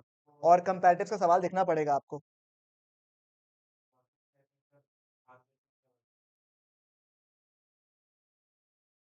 हमको लगता है मेन आप लोगों को चैप्टर नंबर 3 और रूरल डेवलपमेंट इसके ज़्यादा हेल्प से हो।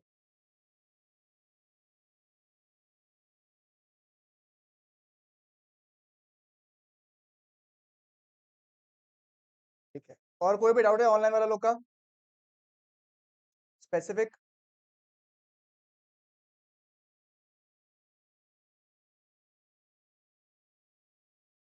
ये सेशन आप लोग बोलोगे पहले क्यों नहीं लिया भैया, क्योंकि अभी आप लोग का पढ़ा हुआ है, तो ये पूरा क्या है ना, एकदम पूरा बस फुल की तरह काम आएगा आगे जाके स्लाइड करने में पूरा। और कोशिश करेगा अगर आप लोग आईडी रिवीजन करने वाले हो कल, तो शाम तक मैक्रो खत्म कर दो, उसके बाद दबा के आईडी पढ़ो आज। और कोशिश करो कि कल मेरे सेशन के पहले आप लोग का आईडी खत्म हो जाए, तो क्या होगा ना, वो एकदम मस्त इतना ज्यादा बढ़िया लिक्विडिटी होगा आपका आंसर्स का कि आप लोग कॉन्फिडेंस लेवल एकदम एकदम आसमान छू जाएगा। और आईडी में प्लीज प्लीज प्लीज, और मैक्रो में भी इनफैक्ट, क्वेश्चन को प्लीज ध्यान से पढ़ना। कई लोग सिली मिस्टेक करता है क्वेश्चन रीडिंग में, क्या पूछा है वो पढ़िएगा ध्यान से। ठीक है, चलो, स्पेसिफिक कोई डाउट तो नहीं आ रहा है, तो मैं एंड कर देता हूँ इसको।